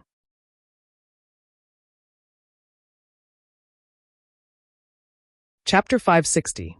Times have changed. Normally, the guilds involved in a guild war would have to undergo a protracted recovery before they could regain their peak. However, after Zero Wing's miraculous victory over the Dragon Phoenix Pavilion, its prestige throughout the entire Starmoon Kingdom soared. At this moment, not even the few first-rate guilds based in Starmoon Kingdom were a match for it.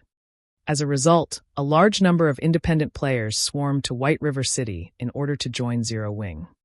In no time at all, Zero Wing went from being an ordinary guild with 50,000 members to a large guild with over 80,000 members. Moreover, this was after Zero Wing increased the difficulty of its recruitment test. Most importantly, this number was still rising rapidly, with no signs of slowing down at all.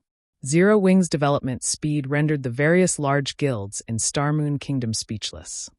Currently, Zero Wing could already be described using the term overcrowded. All of this was a result of Zero Wing's future becoming limitless.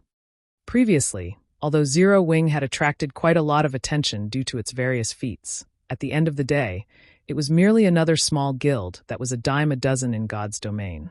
It was an existence that would disappear in an instant should it accidentally anger a large guild. Hence, when independent players were choosing a guild to join, the first ones they would consider were definitely those large guilds instead of Zero Wing. Now, however, the situation had changed. Firstly, Zero Wing was already in existence that did not need to fear any other guild. Secondly, the treatment and benefits Zero Wing provided surpassed even those of first-rate guilds. Thirdly, there were all sorts of top-tier equipment available in the guild's warehouse. Just looking at the wide array of equipment would make one drool. Not to mention, the guild residents also had a large number of private rooms available for rent. Whether it was in terms of leveling speed or equipment upgrading speed, Zero Wing was much faster than every other guild. With so many advantages, everyone would naturally hope to join Zero Wing. Aren't you guys being too arrogant? You defeated the Dragon Phoenix Pavilion's raid only once. Among the large number of independent teams out there, the combat power of our Flying Eagles team is definitely ranked above average. We will be highly valued even if we join a first-rate guild. Yet, now that we are trying to join Zero Wing, only 2 of the 10 of us managed to pass your test. Aren't you looking down on us a little too much? A level 24 Guardian Knight demanded angrily. That's right. We hurried over to this place from far away and have spent a lot of money on teleportation fees. All because we want to join Zero Wing. Can't you lower the difficulty of the test by just a little bit? A level 23 ranger complained. At the recruitment hall inside Zero Wing's residence, many players were voicing their discontent over Zero Wing's recruitment test. This situation was giving Aqua Rose a huge headache as well. She could not understand why Shifeng suddenly decided to raise the requirements despite these already being very high before, even higher than those of first-rate guilds. Yet now Shifeng raised that bar even further. He was practically trying to drive players away from the guild. Guild leader, There are countless guilds in God's domain, and all of them are frantically trying to recruit members. Now that we have defeated the Dragon Phoenix Pavilion, we have the perfect opportunity to develop quickly. If we don't take this chance to recruit a large number of players while we are still popular, it won't be as easy to do so in the future. Can't you lower the conditions a little? Aqua Rose asked. Most of the players who had come from other cities were relatively skilled players back in their own cities. However, in order to better develop themselves, they had come all the way to White River City, specifically to join Zero Wing. One could say that these players were the cream of the crop of other cities, and rejecting them right now would be such a pity. I won't change this condition no matter what. Besides, I didn't invite them over. They came of their own free will. In any case, the condition is there. Once they pass it, they can naturally join the guild. If they fail, there is nothing we can do about it. Zero Wing's resources are limited. Our guild isn't a garbage collection station. Moreover, Zero Wing is taking the path of the elite. There is no meaning in recruiting in bulk. Shifeng showed no signs of regret at all. Slowly, he explained, "You have seen it for yourself. During the war with the Dragon Phoenix Pavilion, the War Dragon Legion nearly annihilated all our elites. If we did not have a large number of NPC guards to assist us, the War Dragon Legion might have wiped us out. Hence, what we need to do now is not to increase the number of members we have, but to improve the quality of our members." Aqua Rose fell silent upon hearing Shifeng's words. The gap between the two sides in that war was simply too vast. Not to mention the War Dragon Legion, even the standard of the Dragon Phoenix Pavilion's elite members was significantly higher than Zero Wing's. Had the gap been smaller, Zero Wing would not have suffered such massive losses. Indeed, my mind must have been clouded before. I'll carry out your orders immediately, then. After Shifeng's lecture, Aqua Rose finally realized that she'd had her head in the clouds out of joy from their victory. Zero Wing had always been taking the path of the elite. It was precisely because of this that the guild's members managed to improve their strength so quickly. Despite having only 50,000 members, there were over 13,000 elite members in the guild. This was a very frightening ratio. Moreover, Zero Wing's success in developing from a small guild with only several thousand members to a guild with more elite members than even a second-rate guild was all because every guild member received a significant share of the guild's resources. Following which, Shifeng handed over all Zero Wing-related matters to Aqua Rose while he went to his forging room in the Candlelight trading firm. The demand for intermediate mana armor kits was just too high. The kits he had made several days ago were nearly sold out now, so he had to replenish the inventory immediately. During this period of time, Shifeng had been constantly busy developing the Candlelight trading firm, so he did not have time to do anything else. Notably, the time limit for his epic quest, Darkness Descends, was nearly up. Fortunately, the Candlelight trading firm was already well developed, and its fame had already spread throughout the entire kingdom. It would not take long to accumulate 30,000 gold. While a sea of players was applying to join Zero Wing, the situation on the Candlelight trading firm's side was also getting out of hand. Currently, White River City was flourishing. It was no longer inferior to Starmoon City. Moreover, during this period of time, the Candlelight trading firm had begun selling equipment in large quantities, enjoying great popularity from the public. As for the overwhelming trading firm, it had already been left in the dust by now. Inside the lively Candlelight trading firm, the various large guilds that had originally been planning to take advantage of Zero Wing's misfortune had all gathered here once again. This time, however, no one displayed the arrogance they had before, and they were all following the rules of the trading firm to the letter. "Guild leader, do you really think Black Flame will be willing to meet us this time?" Purple Eye asked as she looked at Galaxy Past. Since he has opened a trading firm, he will naturally want to do business. However, I am also not sure of Black Flame's personality. Previously, he challenged the Dragon Phoenix Pavilion without hesitation. This time, he might really ignore us outright. Galaxy Past laughed bitterly. If I had known things would end up like this, I would have followed in Gentle Snow's footsteps before. I heard that Gentle Snow managed to purchase quite a number of intermediate mana armor kits, and they have long since made preparations to raid 50-man large-scale team dungeons. Not only had the Dragon Phoenix Pavilion suffered a crushing defeat, but Nine Dragons Emperor was also forced to bring the War Dragon Legion back to the pavilion's main headquarters to recuperate. If even the Dragon Phoenix Pavilion ended up in such a state, ordinary first-rate guilds like them stood no chance against Zero Wing at all. Now, the only thing they could do was wait. Shortly after Shifeng began forging intermediate mana armor kits, Melancholic Smile entered his forging room. Guild leader, many upper managers from first-rate guilds have come to the Candlelight Trading Firm. This time they wish to meet and have a proper discussion with you. When you will have the time to do so. Melancholic Smile asked softly. They're finally here? Shifeng stopped what he was doing. Revealing a faint smile, he said, let's head over there and take a look, then.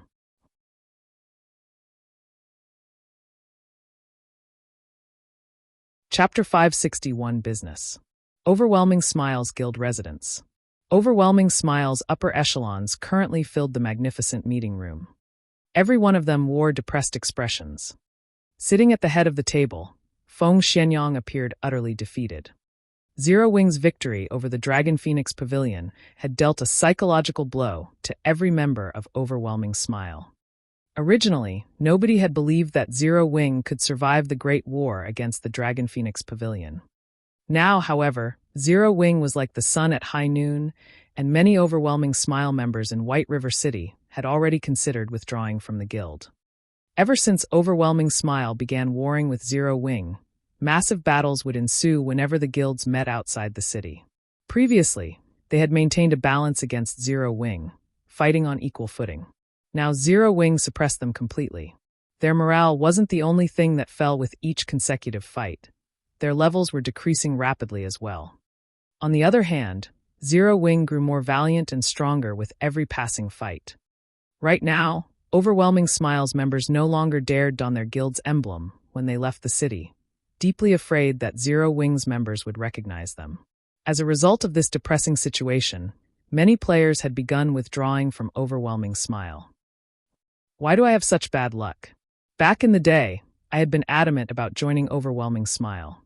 If I had known something like this would happen, I would have remained in Zero Wing. At the very least, I would have been a party leader there by now. I know, right? Even being a normal member would be fine, not to mention being a party leader. Many of Overwhelming Smile's members resting in the guild residence chatted among themselves. At this moment, the players that had defected from Zero Wing regretted their decision. It was especially true when they saw the Zero Wing members who had been less skilled when they left that could now defeat them easily. After only half a day, more than 3,000 Overwhelming Smile members in White River City had withdrawn from the guild due to Zero Wing's recruitment. One could just imagine how huge of a blow this was to Overwhelming Smile. However, the most damaging aspect was that more players considered defecting as time passed. Even some of Overwhelming Smile's middle managers began to express such inclinations. Do any of you have any ideas of what we can do about this? Feng Xianyang asked as he swept his gaze around the meeting room. However, none of the upper managers in the room answered Feng Xianyang's question. They remained silent. It was not because they did not wish to answer Feng Xianyang. Rather, they simply did not know what to say. Before this, their guild had recruited players in bulk and had even poached plenty of elite players from Zero Wing. Even now, their guild's member count greatly surpassed Zero Wing. However, when it came to an actual fight, they realized that having the advantage of numbers was of little to no use. Currently, whether it was in terms of levels or equipment, Overwhelming Smile was no match for Zero Wing at all. Even its momentum was significantly slower than Zero Wing's. What could they do in such a situation? Moreover, the war between their guild and Zero Wing was like a bottomless pit. No matter how much money they tossed into that hole each day, they could not fill it. If they continued this fight, they would eventually have to disband the guild altogether. A bunch of rubbish. Why do I even need you here? Feng Xianyang bellowed as he abruptly slammed his hand onto the table. Everyone in the room involuntarily lowered their heads, not daring to utter a single word. This won't do. I can't let things end just like this. Since the Dragon Phoenix Pavilion has suffered defeat, it will definitely try to restore its reputation. Think of a way to make contact with the pavilion. Feng Xianyang said, a bloody glow flashing in his eyes. Angrily, he declared, if Underworld and the Dragon Phoenix Pavilion join hands, I refuse to believe that we can't annihilate Zero Wing. Meanwhile, in the Candlelight Trading Firm's first-floor reception hall, The upper managers of various large guilds had waited, unattended, for a long time now. This time, however, none of them dared to complain. Suddenly, the doors to the reception hall opened. Everyone inside the room turned their gazes towards the entrance, discovering Sherfong and Melancholic Smile entering the hall leisurely. Immediately, the upper managers of the various large guilds went up to Sherfong and greeted him with friendly expressions on their faces. Their current attitude was completely different from what it had been in the past. I already know what your goal is by coming here. I can indeed sell you some intermediate mana armor kits. However, I have a condition.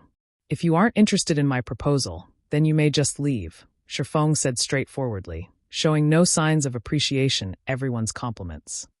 Haha, Guild Leader Black Flame, please don't hold back. No one will complain even if you have 10 conditions, much less one. Galaxy Pass said, laughing. Right. Guild Leader Black Flame, tell us what your condition is. As long as it is within our capabilities, we will do it. The branch leader of Emperor's Light followed up. The importance of intermediate mana armor kits to dungeon raids was extraordinary. Currently, although the various large guilds present no longer had many problems raiding 20-man team dungeons, 50-man team dungeons were still forbidden lands for them. Meanwhile, it was precisely because Gentle Snow had managed to obtain a large number of intermediate mana armor kits beforehand that she had gained the confidence to begin raiding a 50-man team dungeon. Ignoring all else, just the level 25 fine gold equipment and set equipment one could obtain already made a 50-man team dungeons quite attractive to guilds. Not to mention, there were also various rare materials, forging designs, and other items. In God's domain, if a guild wished to surpass others, what did they need? Wasn't it equipment? If one likened a 20-man dungeon to a treasure chest, then a 50-man team dungeon was a mountain of treasure. Meanwhile, the intermediate mana armor kit was the key to reaching this treasure mountain. Naturally, the various large guilds present wished to obtain this key. Even if they had to pay a price, they could easily earn it all back from the dungeons. Hence, the various large guilds were very eager to obtain the kits. My condition is very simple. You will purchase each intermediate mana armor kit for 7 gold and 100 magic crystals. This is a reasonable price, right? Sherfong laughed. Players could easily obtain magic crystals from any dungeon. Only, the amount one could obtain varied with each dungeon. A party dungeon would drop very few pieces, while team dungeons would drop a little more. Currently, each magic crystal sold for around 2 or 3 silver. The reason for such a low price was mainly due to the fact that magic crystals had few uses. They were normally only used in alchemy processes. However, as guilds usually kept the magic crystals they obtained in their warehouses, it was not easy to purchase them on the market. Hence, Sherfong intended to trade for them. With a rough calculation, each intermediate mana armor kit would come to a total cost of 10 gold. This price was twice as high as the candlelight trading firm sold them for. Okay, no problem. Haha, Guild Leader Black Flame, I have no issues with this condition. I wonder how many kits Guild Leader Black Flame is willing to sell? The various guild representatives immediately revealed joyous smiles. None of them had expected for Sherfong to put forward such a cheap request. Currently, although the candlelight trading firm sold the intermediate mana armor kit for 5 gold per kit, on the black market, however, they cost more than 10 gold each. Even then, the demand for the kits still outstripped the supply. Now, they could buy the kits directly for 10 gold each. Immediately, the upper managers of the various large guilds began voicing their requested volume. I want 120 kits. I want 300 kits. I want 150. Every one of these upper managers could not help but wish they could empty the candlelight trading firm's stock of intermediate mana armor kits. Among them, the Star Alliance was the richest, with Galaxy Pass purchasing 500 kits in one go. However, Sherfong did not possess that many kits on hand at all. Hence, he had everyone sign a contract with him, requiring the pay up front. With the system bearing witness to the contract, no one worried about any potential issues. Over 100 guilds willingly handed over the money they owed. As for the magic crystals, they had already sent their subordinates to ship the crystals over. In just a short moment, Sherfong had earned over 30,000 gold. Of course, this profit did not come without a price. Shifeng was required to deliver the intermediate mana armor kits he owed within 5 days.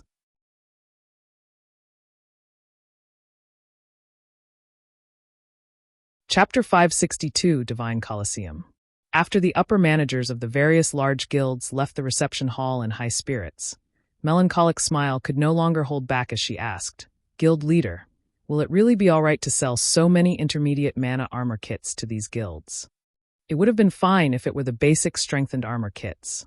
After all, the forging design for this item could be obtained through various means, so other forgers could produce them as well. However, the intermediate mana armor kit was different. Shifeng was the only person who could forge them, so the item's production was extremely limited. Moreover, they had only initially sold the intermediate mana armor kits with the intention of attracting business to the Candlelight trading firm. Now that the Candlelight trading firm's business has begun to take shape, there was no need to use the intermediate mana armor kits to attract more customers. By selling so many intermediate mana armor kits to other guilds, it would only serve to strengthen these guilds.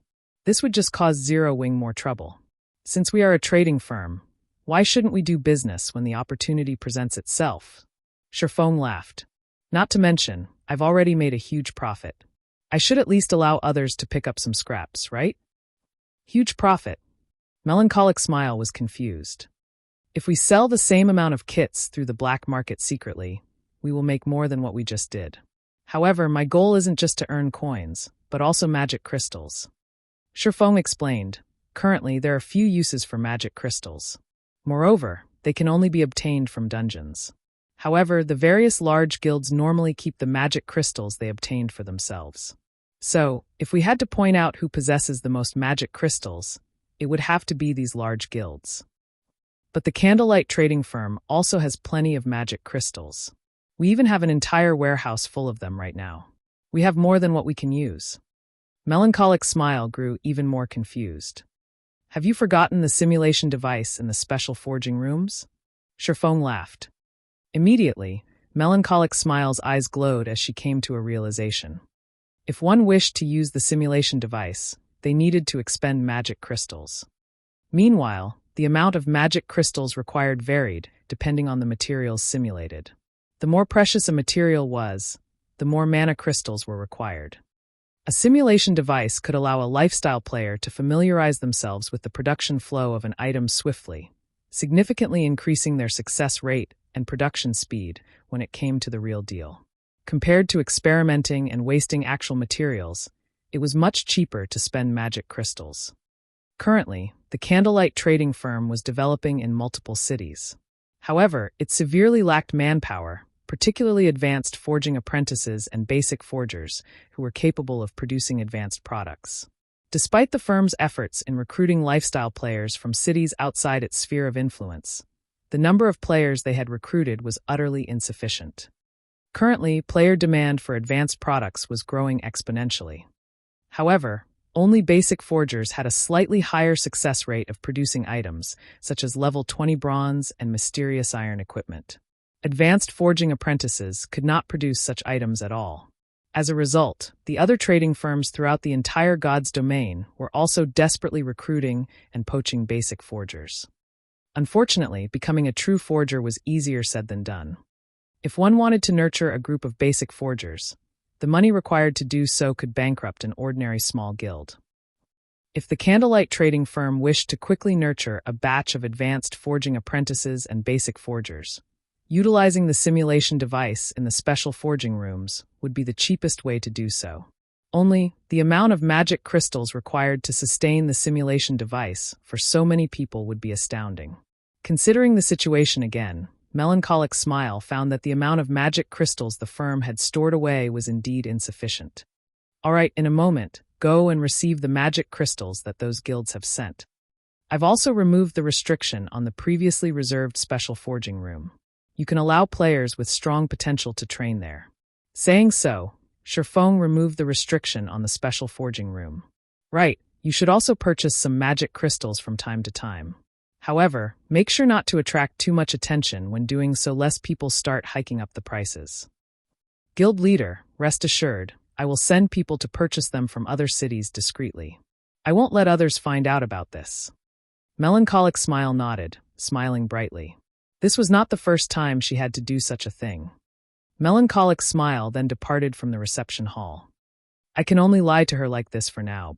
Shifeng released a sigh of relief as he watched Melancholic Smile's departing figure. In reality, he had an even greater purpose for collecting magic crystals in bulk. The Divine Colosseum. That was where magic crystals were truly valuable.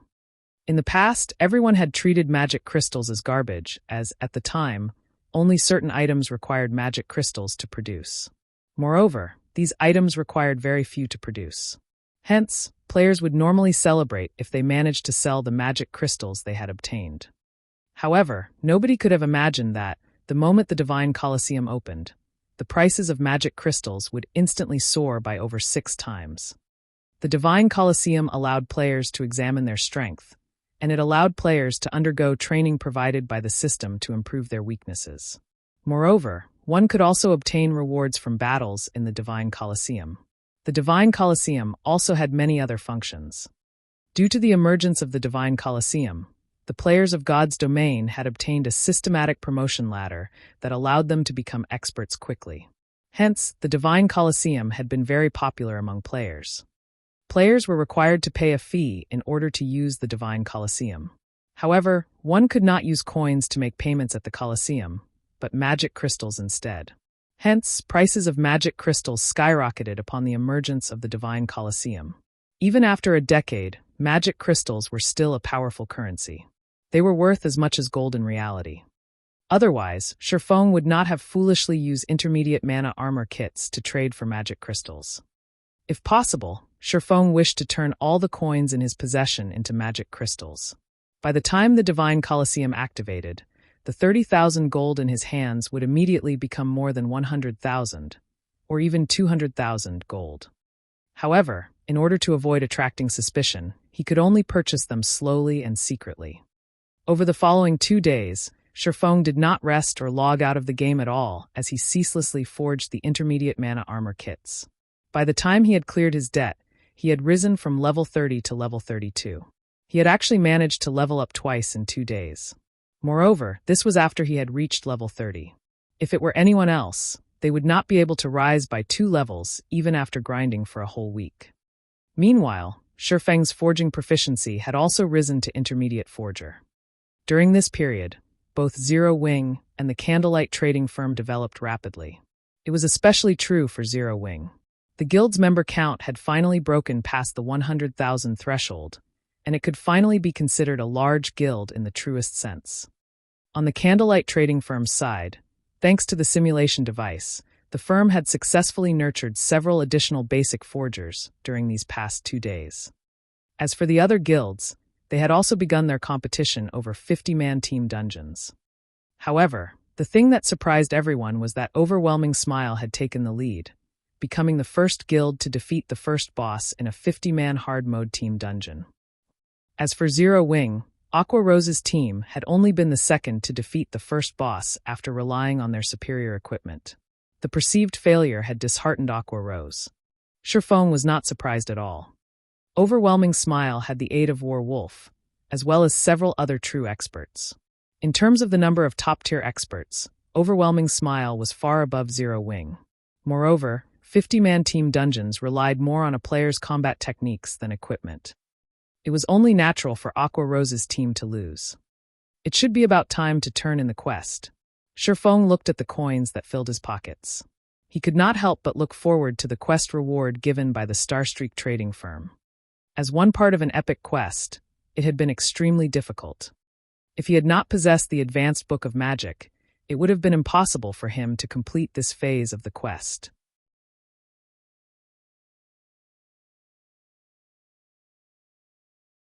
Chapter 563, Epic Treasure Chest.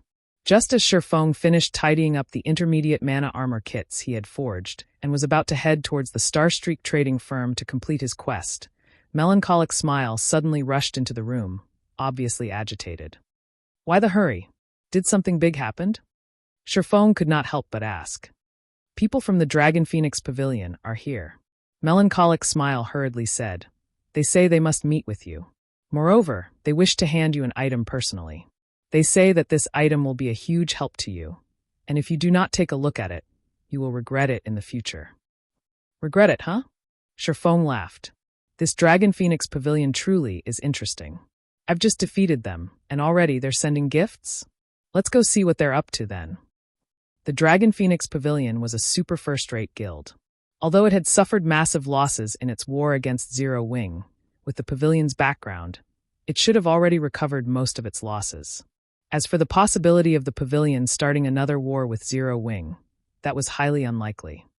Hence, the fact that someone from the pavilion had come looking for him confused Sherfong. He had no idea of what the pavilion was up to. After entering the reception room, Sherfong noticed that the pavilion had only sent one person to meet with him this time. However, the moment Sherfong saw this person, he was immediately shocked. Why is she here? Sherfong looked at the girl, who approached him slowly, the scene of many legendary wars that occurred in his previous life surfacing in his mind. This woman was none other than the protagonist of those legendary wars, Phoenix Rain. The Dragon Phoenix Pavilion was split into two pavilions. One was the Heavenly Dragon Pavilion, while the other was the Phoenix Pavilion. Of the two, Nine Dragons Emperor controlled the Heavenly Dragon Pavilion, while Phoenix Rain managed the Phoenix Pavilion. Although Nine Dragons Emperor looked quite young, he had merely managed to retain his youth due to the technology of this era and exercise. In reality, Nine Dragons Emperor's real age had long since passed 35. Even so, the fact that Nine Dragons Emperor had been able to become the pavilion master of a super first-rate guild at the age of 35 showed that he was a promising talent. However, Phoenix Rain was even more amazing. Despite still being in her early 20s, she had already become the pavilion master of the Phoenix Pavilion. In the past, her deeds in the virtual gaming world had been legendary. As a result, the time when Phoenix Rain had reigned over the Phoenix Pavilion had been hailed as the pavilion's golden age. During that time, the Dragon Phoenix Pavilion had rapidly grown stronger. At present, Phoenix Rain was the reason that everyone considered the Dragon Phoenix Pavilion as a guild that was closest to becoming a super guild. Even the extraordinarily mysterious Great Pavilion Master of the Dragon Phoenix Pavilion was willing to allow Phoenix Rain to succeed him, becoming the Great Pavilion Master. Currently, Phoenix Rain wore a bright red mage's robe, the robe showcasing her exquisite figure. Every one of her actions carried an air of bewitchment, causing others to submit voluntarily. Hello, Guild Leader Black Flame. This young woman is known as Phoenix Rain, the Phoenix Pavilion Master of the Dragon Phoenix Pavilion. Phoenix Rain beamed a flourishing smile at Sherfong. This smile alone had captivated Melancholic Smile, who stood beside Sherfong. As for Sherfong himself, however, other than his initial surprise at seeing Phoenix Rain, he did not react even in the slightest to the woman's mesmerizing smile. Seeing Sherfeng's reaction, Phoenix Rain's smile became more pleasant as she said, Guild Leader Black Flame, let's have a seat and chat properly, shall we? Sherfong nodded, his mind very calm. He did not treat Phoenix Rain as if she were some unreachable existence. Sherfeng's dull reaction was not because he had mental issues. Instead, his mind was far from ordinary. It was merely a smile. It was still not enough to make him blush or cause his heartbeat to quicken. Phoenix Pavilion Master, you previously mentioned a gift for me, and that I will regret it if I don't take a look. May I know just what kind of item Phoenix Pavilion Master offers me? Sherfong smiled calmly. Guild Leader Black Flame really is impatient. We've only just met, yet you're already so straightforward. I don't even know from where I should begin, Phoenix Rain complained as she sent Sherfong a resentful gaze.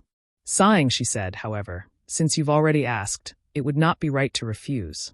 Phoenix Rain then took out a treasure chest that flashed with a purple glow, carefully placing it on the table. Behold!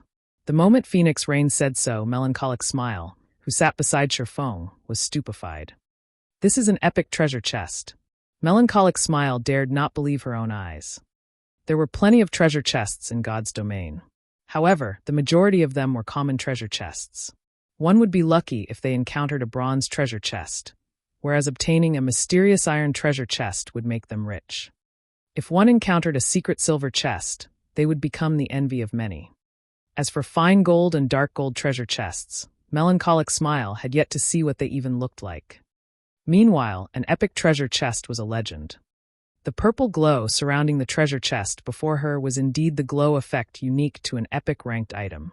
Hence, Melancholic Smile recognized it immediately. Correct, this is indeed an epic treasure chest, Phoenix Rain said, her lips curled up into an enchanting smile. Unhurriedly, she said, our Dragon Phoenix Pavilion encountered this item accidentally. In order to obtain this chest, we sacrificed tens of thousands of lives. I wonder if Guild Leader Black Flame is satisfied with this gift? Phoenix Pavilion Master sure loves to joke. I'm certain there is nobody in the entire God's domain who would not be tempted by an epic treasure chest. Naturally, I am no exception. Shifeng had also used omniscient eyes to appraise the treasure chest. There were no signs of forgery. This treasure chest before him was a bona fide epic treasure chest. Shifeng had only encountered dark gold treasure chests several times by chance. As for an epic treasure chest, this was also Shifeng's first time encountering one in this life and his past. In the past, Shifeng had never even heard of any news of epic treasure chests. That's right. He had not received even the slightest bit of information regarding epic treasure chests. Shifeng had even doubted that epic treasure chests existed in God's domain. Now that Phoenix Rain had brought an epic treasure chest as a gift for him, he wondered if he were dreaming. Dark gold treasure chests had a fixed chance of containing an epic item. What about an epic treasure chest, then? Shifeng did not even dare to think about it. At the very least, an epic item would drop. There might even be an extremely tiny chance that it might contain a complete legendary item. Legendary item. They were very limited in God's domain. In the past, every player who owned a legendary item was in existence ranked at the game's apex. Just owning the fragmented legendary ranked Heavenly Dragon's Breath had allowed Shifeng to have an unmatched advantage in terms of attributes. Even a monstrous existence like Martial Dragon was forced into a stalemate against him. Moreover, he had been unable to use any of his skills during that fight. If his skills weren't sealed, he could definitely beat the living daylights out of Martial Dragon if he activated Dragon's power. On the other hand, had Martial Dragon possessed a legendary item, Zero Wing would have definitely perished in the war before. I'm glad that it has attracted your attention. Initially, I was worried that Guild Leader Black Flame will not be satisfied with this. Phoenix Rain revealed an expression of relief. She looked nothing like a legend. Phoenix Pavilion Master, just tell me what you want. I don't believe that anyone would gift me an epic treasure chest for no good reason, Shifeng asked after calming down. Haha, Guild Leader Black Flame is indeed smart. There are no free lunches in this world. What I need Guild Leader Black Flame's help with is simple. I would not ask you to do something that will displease you. Moreover, this matter offers no harm, only benefits, Phoenix Rain laughed. However, I will require you to sign a contract before I can tell you. Otherwise, we will have to forget about this altogether. Only it would be a pity for this epic treasure chest. Shifeng fell silent. He could not understand just what Phoenix Rain was trying to do.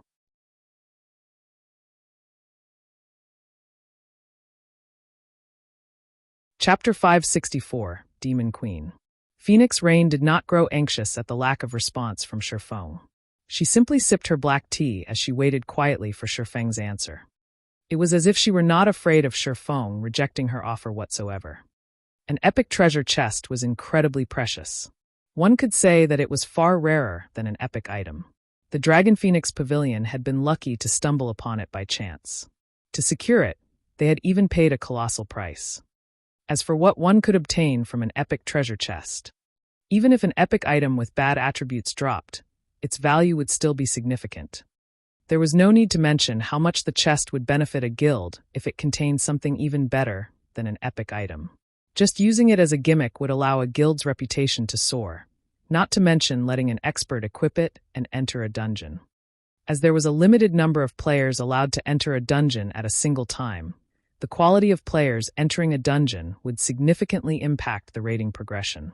If a guild allowed one of its experts to equip an epic item, the total damage of any team said expert joined would instantly rise to a whole new level. Naturally, the team's raid progression would be much faster than other guilds, having a significantly higher chance of obtaining the first clear of a dungeon. The team could also challenge dungeons that other guilds found impossible to raid. The amount of money one could save from the losses the team suffered while raiding the dungeon would be massive. No guild with any ambition would let this golden opportunity slip through their fingers, much less the extraordinarily ambitious Zero Wing. Can Phoenix Pavilion Master tell me the method to open this epic treasure chest? Shifeng asked after pondering for some time. Although it was his first time seeing an epic treasure chest, he had not forgotten the treasure chest's traits due to his excitement. In God's domain, the higher ranked a treasure chest was, the more difficult it would be to open. Although Shifeng had no idea how stringent the conditions were to open an epic treasure chest, he knew that even a dark gold treasure chest required a key. It was impossible that an epic treasure chest would have no requirements. The moment Shifeng asked this question, Phoenix Rain could not help but carefully re-evaluate her opinion of Shifeng. I did not expect Guild Leader Black Flame to remain so calm despite seeing an epic treasure chest. It would seem that Nine Dragons Emperor did not lose without reason, Phoenix Rain praised. Any ordinary person's first reaction when seeing a treasure chest would be to claim it for themselves. Even the guild leader of a first-rate guild, someone who had undergone the tempering of many storms, would grow excited should they encounter an epic treasure chest. It was simply impossible to stay calm. After all, the potential benefits one could gain from an epic treasure chest were almost limitless, so much so that it could be the turning point of a guild. Hence, how could anyone possibly stay calm when an epic treasure chest was within their reach? Yet, Shifeng had not forgotten the fact that there was no such thing as a free lunch in this world. Indeed, just as Guild Leader Black Flame has surmised, there is a condition to open this epic treasure chest.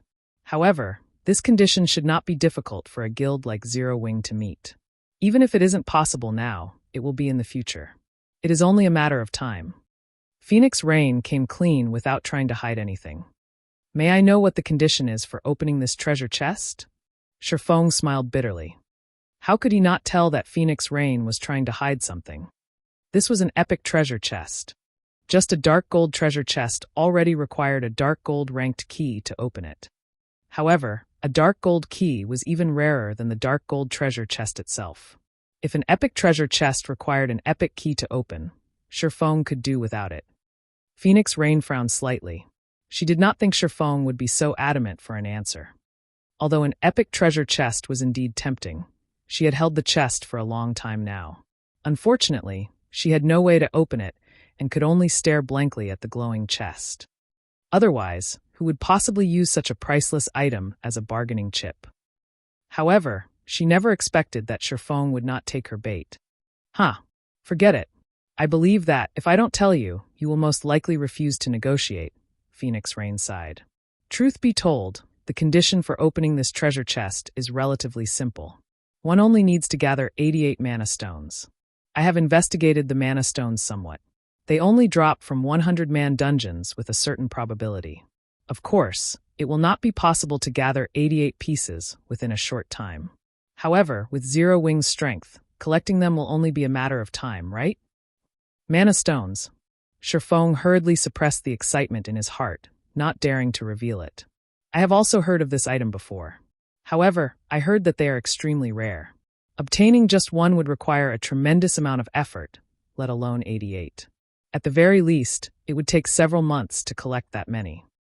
Previously, in order to remove the seal on the Destroyer of Immortality, he had discovered a method to obtain mana stones that did not require raiding 100-man hard mode team dungeons.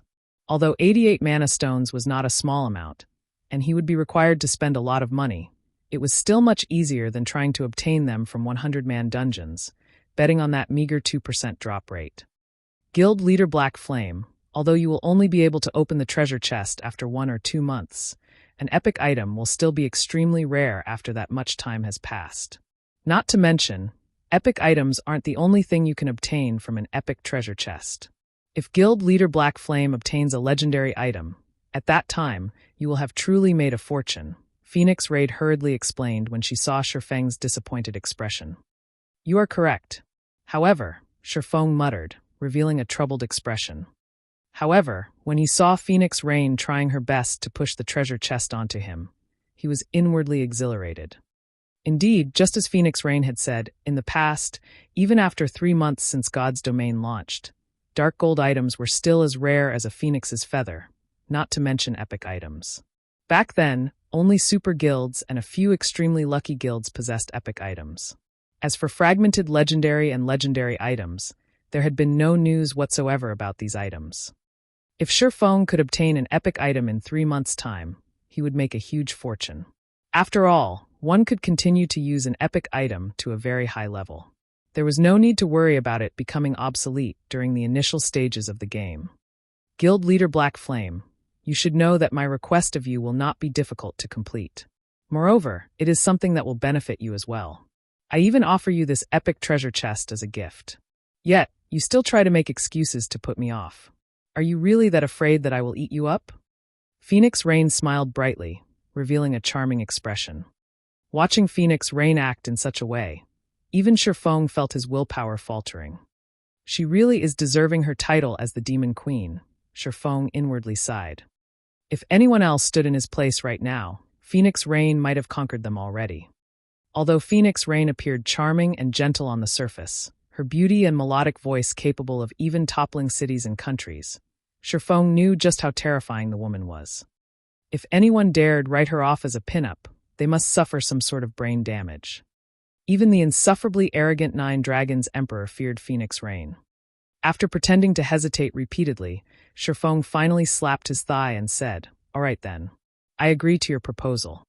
However, if the conditions you state are, in any way, unfavorable to Zero Wing or the Candlelight Trading Firm, I can only apologize to you in advance." I knew Guild Leader Black Flame would be a pleasant person to work with, Phoenix Rain hurriedly said. However, I don't want others to know about this matter. Only you and I are allowed to know. May we move to a more private location? Okay, follow me then. Saying so, Shifeng led Phoenix Rain to a VIP reception room. The room offered luxury and comfort. Moreover, it was also not possible for others to listen in on their conversation.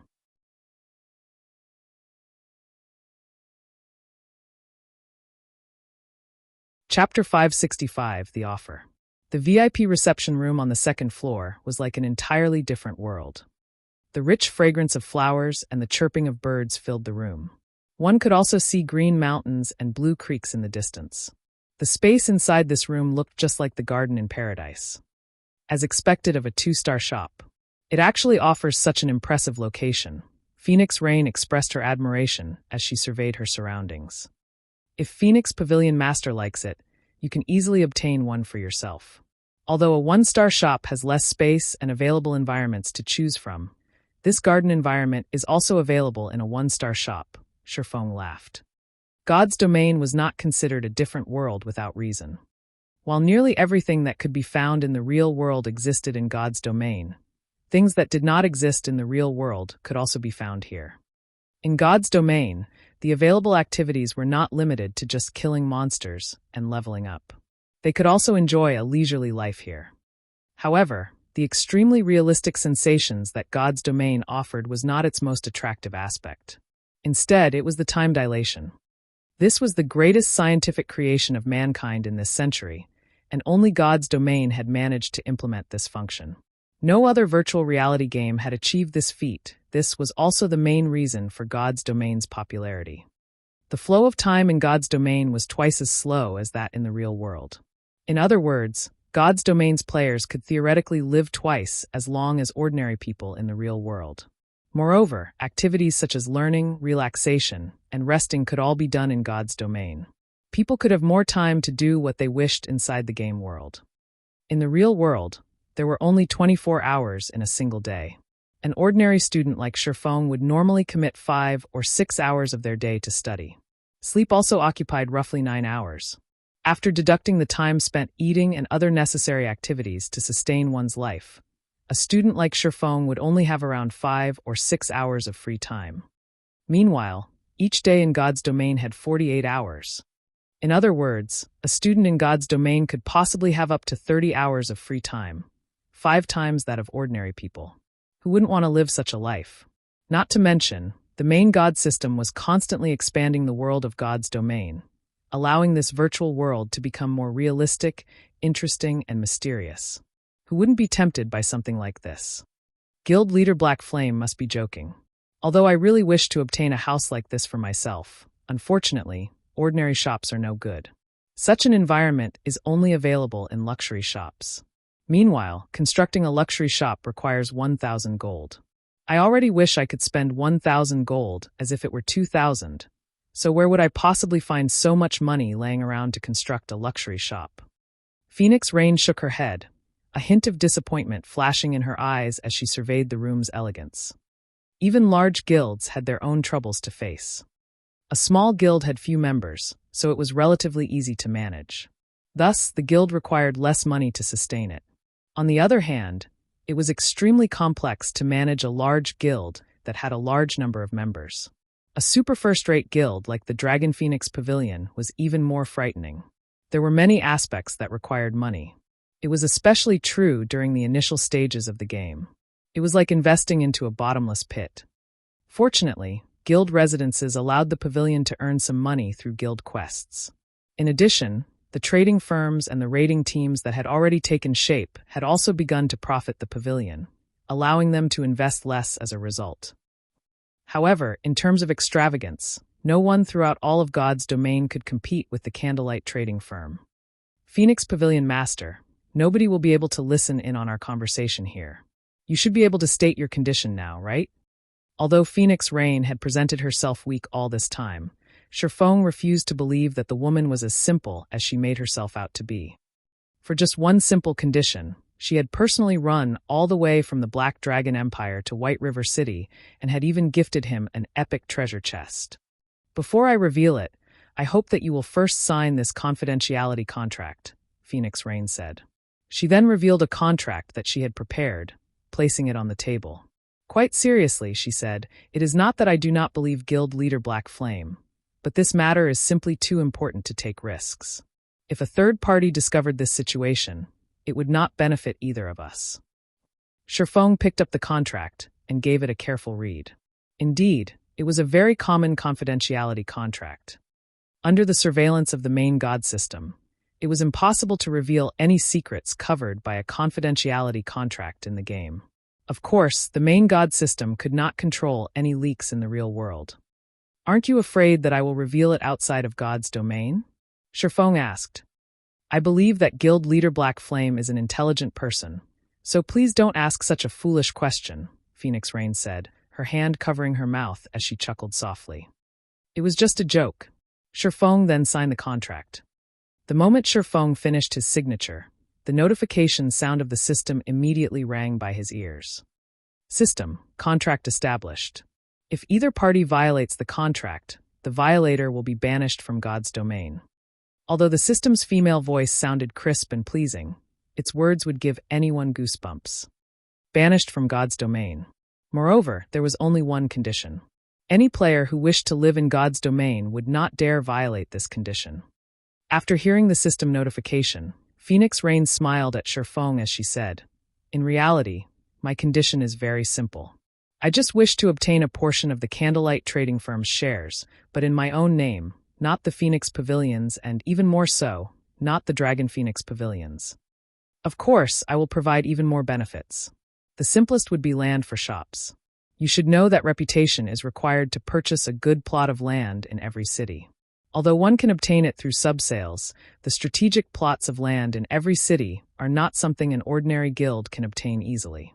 Currently, Zero Wing might have secured the best plots of land available in Starmoon Kingdom's 2 largest cities.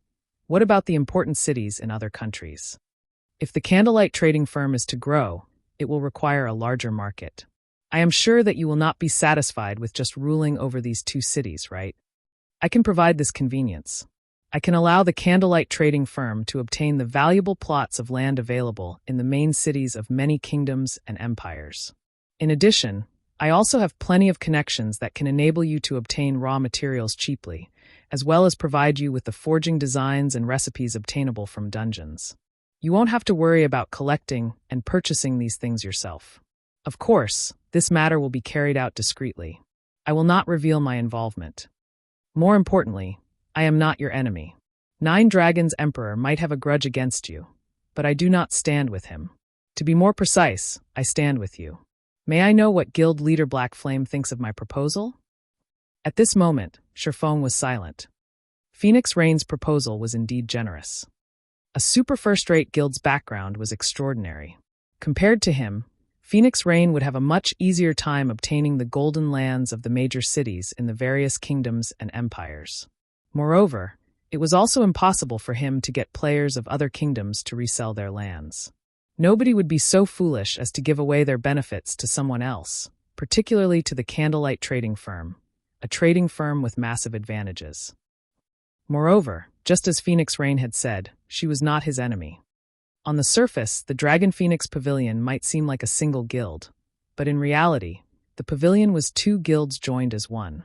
If not for that mysterious Great Pavilion Master maintaining the balance, the Dragon Phoenix Pavilion might immediately break into two separate guilds. "How many shares do you want?" Shifeng asked. "Since it is I who have come in search of guild leader Black Flame for cooperation, I will leave that decision up to you." Phoenix Rain giggled. "I believe that, after seeing my sincerity, based on guild leader Black Flame's personality and reputation, you will not take advantage of this young lady, right?"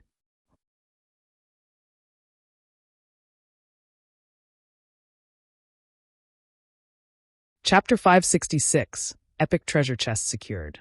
Shifeng fell silent upon hearing Phoenix Rain's words.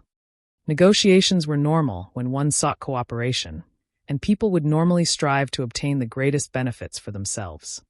This might seem like a smart move, but contrary to popular belief, it placed one at a disadvantage. As neither side knew the other party's bottom line, the one to make the first offer would reveal their bottom line to their opponent. Moreover, after Phoenix Rain had said as much, how could he possibly take advantage of her? Even after a long moment, Shifeng did not answer. However, Phoenix Rain was not anxious in the slightest. On the contrary, she leisurely admired the scenery. 20%. What do you think? Shifeng finally said after pondering for some time. 20%. Phoenix Rain was stunned, looking at Shifeng as if saying, "Are you kidding me?" The connections the Dragon Phoenix Pavilion possessed were exactly what the trading firm needed most, as having a wide range of connections meant that more people would purchase the trading firm's products. Not to mention, the Candlelight Trading Firm would also get its hands on a large supply of raw materials, recipes, and forging designs. These were items that a trading firm lacked the most. Currently, although the Candlelight Trading Firm's range of influence had grown quite wide, it only had control over two truly useful cities. One was White River City, while the other was Star Moon City. If the Candlelight Trading Firm worked with her, it could spread its influence to dozens of major cities. The profit it could rake in at that time would surpass its current income dozens of times. Meanwhile, the only things the Candlelight Trading Firm could offer in this cooperation was coins and products, such as the intermediate mana armor kits, light stones, and basic strengthened armor kits. Aside from that, there was nothing special about the Candlelight Trading Firm. Yet, Shifeng had only offered her 20% of the firm's shares. Normally, anyone else would willingly offer 50%, or even 60% of the firm's shares. That's right, 20%. This is the most that I can offer. If you cannot accept this amount, we can let it go at that, Shifeng said earnestly. Phoenix Rain did not know that, before this, Shifeng's offer to Gentle Snow was only 15% of Zero Wing's shares. Moreover, this included the annexation of Ouroboros. Although Phoenix Rain could provide far more connections than Ouroboros, currently, such things were unnecessary to Shifeng. Cooperating with Phoenix Rain would provide him with a massive advantage during the early stages of the game. However, at its core, a trading firm relied not on connections, but on the products it sold. To become iron, the metal itself must be strong. Take the Overwhelming Trading Firm, for example. Even though it possessed more connections than the Candlelight Trading Firm, so what? If not for the Flame Dragon Potion, the Overwhelming Trading Firm would have long since lost its competitive edge. As long as a trading firm possessed a product unique to itself, there was no need to fear a lack of customers. For example, if the Candlelight Trading Firm sold an epic item, even players from other kingdoms and empires would willingly foot the exorbitant teleportation fee to visit the trading firm. Most importantly, the Candlelight Trading Firm possessed an advantage that no other trading firm possessed, and that was the special workshops available only in 2-star shops or above. With these workshops, the Candlelight Trading Firm could nurture a large number of forgers and other lifestyle players. Not only was this method efficient, but it was also cost-efficient. Although it was a good thing to have many connections, it would be meaningless if the trading firm could not keep up with production. It was like looking at a treasure chest that one could not obtain. Both the intermediate mana armor kits and the fire dragon potions had very low production volumes. The number of people that could actually purchase them was very low. The main reason behind the candlelight trading firm's triumph over the overwhelming trading firm was mainly the common product known as light stones. Phoenix Rain's offer was only icing on the cake. The fact that Shifeng was willing to offer her 20% of the candlelight trading firm's shares was entirely because of the future development potential between them, not because of the immediate profits. Guild leader Black Flame really is confident in the candlelight trading firm. If so, I am relieved. Phoenix Rain smiled as she said, "All right then. Since I was the one who told Guild leader Black Flame to make the offer, I won't go back on my word. If it's only 20%, so be it. When the time comes, I will send someone discreet to contact you. In addition, I will also send you reports on the cities of other kingdoms and empires. If Guild leader Black Flame wishes to develop further in whichever city or require certain items, you can notify that person. That person will handle everything for you." Following which, the two signed a contract to seal the deal. Phoenix Rain's decisiveness had surprised Shifeng slightly. "Phoenix Pavilion Master, don't you feel that you are suffering a loss here?" Shifeng asked, laughing. Any normal person would undoubtedly refuse such a seemingly harsh offer. They would choose to develop their own trading firm instead. At the very least, they would be in control of said trading firm. However, even after his firm statement, Phoenix Rain had accepted the offer without hesitation. "A loss." Phoenix Rain shook her head. With an innocent gaze, she said, "I don't feel that way at all because I can tell that you, Guild leader Black Flame, feel yourself suffering an even greater loss. To put it bluntly, even though I have clearly offered you such benefits, you still don't seem to care all that much and have offered me such a low price. The only reason I can think of for such a reaction is that the candlelight trading firm is still hiding some secret that I do not know of, and that its true value is much higher than what I have offered you today. In that case, shouldn't I be even more accepting of your offer?" Phoenix Rain's words left Shifeng completely speechless. She was truly deserving her title as the Demon Queen. With her existence, it was no wonder why even super guilds had acknowledged the Dragon Phoenix Pavilion's status. After Phoenix Rain quietly left, Shifeng looked at the epic treasure chest left behind by Phoenix Rain, a grin appearing on his face. He was fully capable of opening the epic treasure chest. Throughout this transaction, no matter how one looked at it, he was the one who had come out on top. If Phoenix Rain discovered this, she would certainly be disappointed. "I wonder what kind of item I can get from an epic treasure chest," Shifeng muttered, anticipation growing in his heart. In his memories, he had never even heard of an epic treasure chests. As for what he could obtain from one, he could only guess. Regardless of what item it was, it would be epic ranked at the very least. However, how could a single epic item satisfy him?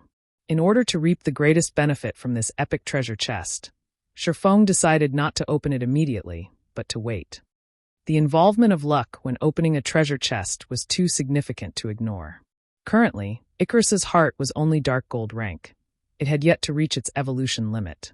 Moreover, he was only a short distance from upgrading the necklace to epic rank. With a little more time, he was confident that he could collect the remaining life force points required and upgrade the Icarus's heart once more. After all, dark gold rank was only the standards of mortals. Meanwhile, epic rank belonged to the extraordinary. There was a qualitative difference between the two. When the Icarus's heart reached epic rank, it would provide far more luck. His wisest option was to open the epic treasure chest at that time. The first thing he needed to do was collect plenty of magic crystals. The magic crystals required to produce 88 mana stones was no small number. Not to mention, there was also the divine Colosseum, which would reveal itself in the future. That place was a bottomless pit meant for devouring magic crystals. Following which, Shifeng stored away the epic treasure chest and left the VIP reception room. He then headed towards the Starstreak trading firm. Originally, the Starstreak trading firm had been the most flourishing trading firm in White River City. However, with the rise of the Candlelight trading firm, the Starstreak trading firm's popularity had begun to roll downhill. Currently, The only reason that players still visited this place was to purchase some common products that only NPCs sold. Even so, the Starstreak trading firm still offered Shifeng a lot of benefits. An NPC had established the Starstreak trading firm. Including White River City, it had shops in a total of 8 cities. Moreover, unlike player-owned shops, there was no city tax on the goods available in its shops. Hence, Shifeng still sold some advanced goods at the Starstreak trading firm, though that was only limited to the shops located in cities without the Candlelight trading firm. Your Excellency Yifeng, you've arrived, Anna, who was currently busy with work, hurriedly greeted Shifeng when she saw him enter the president's office. Yes, please notify President Henry and tell him that I have completed the task he entrusted me with. Shifeng nodded in reply. He then said, however, I want to change my remuneration.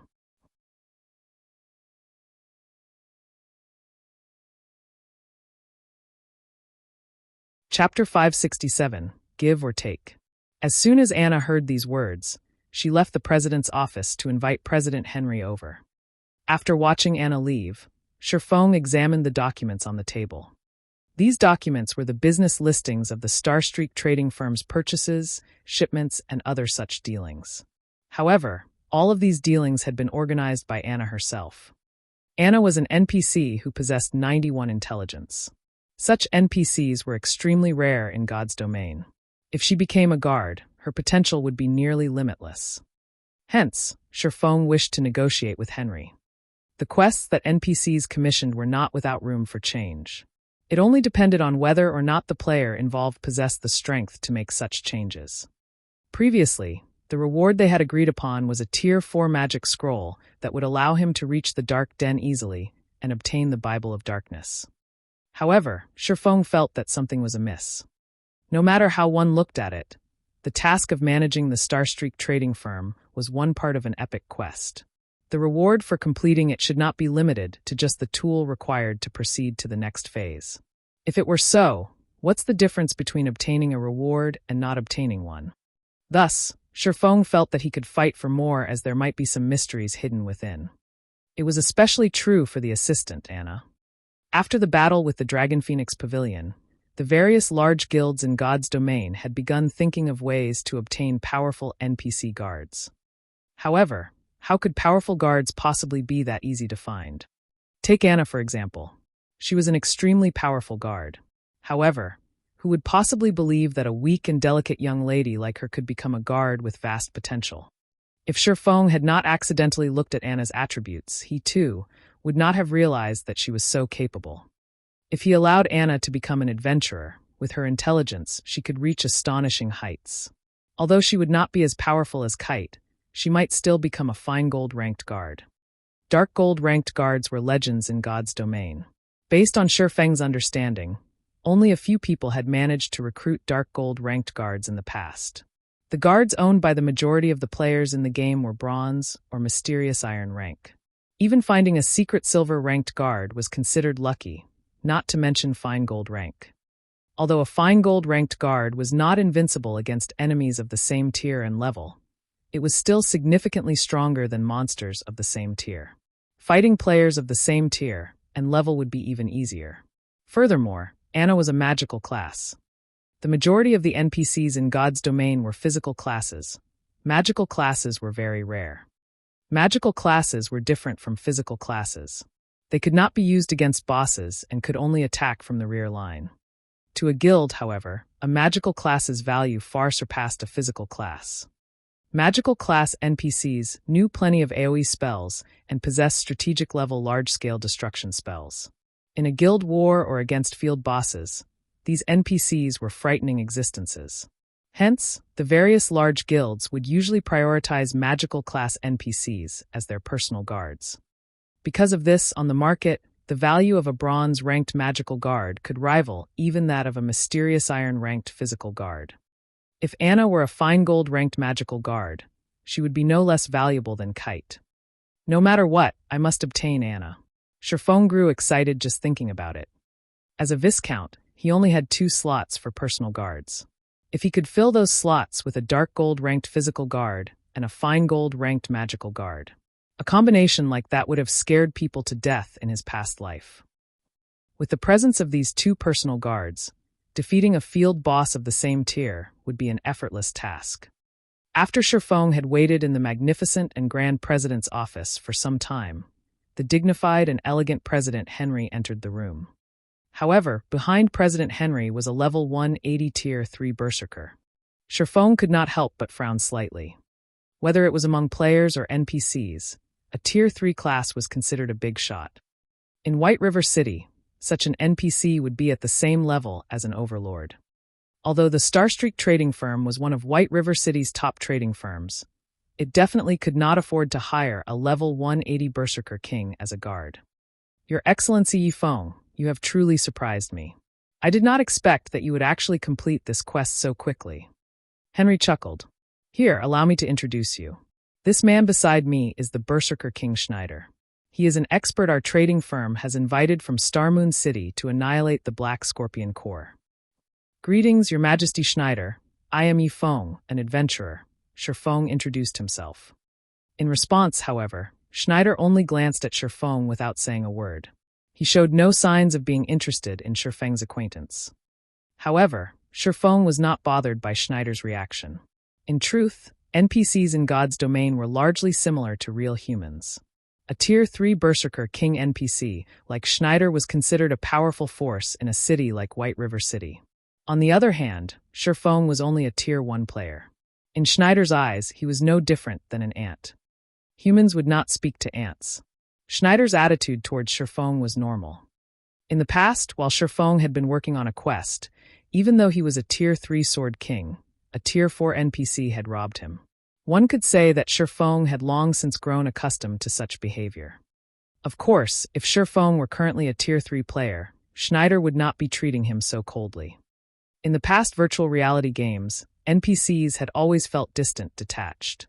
It felt as if NPCs and players lived in two different worlds. However, the NPCs of God's domain were different. They were extremely lifelike. If a player treated these NPCs as stupid and useless objects, then these NPCs would grant said player the full experience of passing through hell. May I know what Your Excellency wishes to discuss with me? Henry asked, not paying any heed to Shifeng and Schneider's exchange. I want to make a deal with you, Shifeng stated. Laughing, he continued, while I have been responsible for managing the Starstreak trading firm, Anna has helped me significantly. It was only because of her that I have lived up to your expectations and reached the goal of earning 30,000 gold. Hence, I now wish to recruit Miss Anna as my personal assistant. Naturally, I am willing to pay the appropriate price. Aside from the 30,000 gold you have requested, I am willing to offer an additional 3,000 gold. May I know what you think of this offer? Anna, who stood beside Shifeng, was stunned, her delicate mouth parting as she stared at Shifeng in disbelief. The advanced NPCs working at the trading firm only made a monthly salary of several gold. Yet, Shifeng had offered 3,000 gold to poach her. Anna wasn't the only person who was shocked. Even Schneider, who had paid Shifeng no mind, was awestruck. As a Tier 3 Berserker King, he had only been offered 1,000 gold to deal with the Black Scorpion Core. That was enough to allow him to purchase an epic item to increase his strength. Naturally, if he could recover the Starstreak trading firm's stolen merchandise, he could earn a bonus. Even then, however, he would not earn as much as 3,000 gold. At this moment, Schneider no longer looked at Shifeng as if he were an ant. His gaze towards the lair had softened. Henry squinted his eyes as he evaluated Shifeng carefully. After a short moment, he sighed, smiling as he said, Your Excellency Yifeng, it is not that I do not wish to let Anna go, but our Starstreak trading firm simply cannot do without Anna. Just like how Your Excellency has taken a liking to Anna's talent, it is only because of her that the Starstreak trading firm has its position today. Please forgive me for refusing your offer. 5,000 gold. Shifeng made a new offer without hesitation. To NPCs, this was an astronomical price. Such an amount of money was sufficient for the Starstreak trading firm to hire several hundred advanced NPCs. This won't do. As you can see, Anna is responsible for so much daily profit. For the sake of the trading firm, I am afraid I cannot accept your offer, Henry said, his expression revealing his struggle. Merchants were all about profits. This held true in both the real world and the virtual world. 6,000 gold. I won't go any higher. If you still refuse my offer, I can only choose to hire Mr. Schneider beside you and have him take Anna's contract for me by force, Sherfong said as he looked at Schneider, grinning.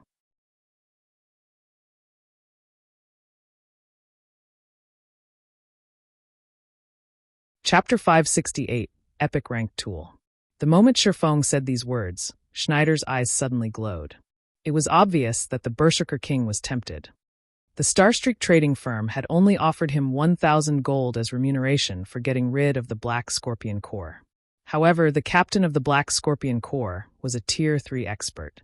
It would not be easy for him to secure a victory. Not to mention, the captain of the Black Scorpion Corps also had plenty of underlings. On the other hand, taking a single contract from the president of the Starstreak trading firm would be child's play, and the remuneration he would obtain was 6 times what the Starstreak trading firm had offered him. Sure enough, there is room for negotiation in this quest. Seeing Schneider's tempted gaze, Sherfong knew that he was in for a show. As one part of an epic quest, how could the final reward possibly be limited to a ticket leading to the next phase of the quest? Moreover, a Tier 3 NPC would be considered a big shot in whichever city they visited. Such a character would not appear in a small place like the Starstreak trading firm for no good reason. At this moment, Henry could no longer remain calm. Hurriedly, he said, "Your Excellency Yifeng must be joking. Since you are so sincere, I believe that Anna will have a better future if she follows your Excellency." After Henry agreed, he immediately took out Anna's contract. Sherfong also handed over 36,000 gold without hesitation. This was all of the capital currently in his possession. If not for the candlelight trading firm and guild residents earning him quite a lot of money these past few days, he would not have had so many coins.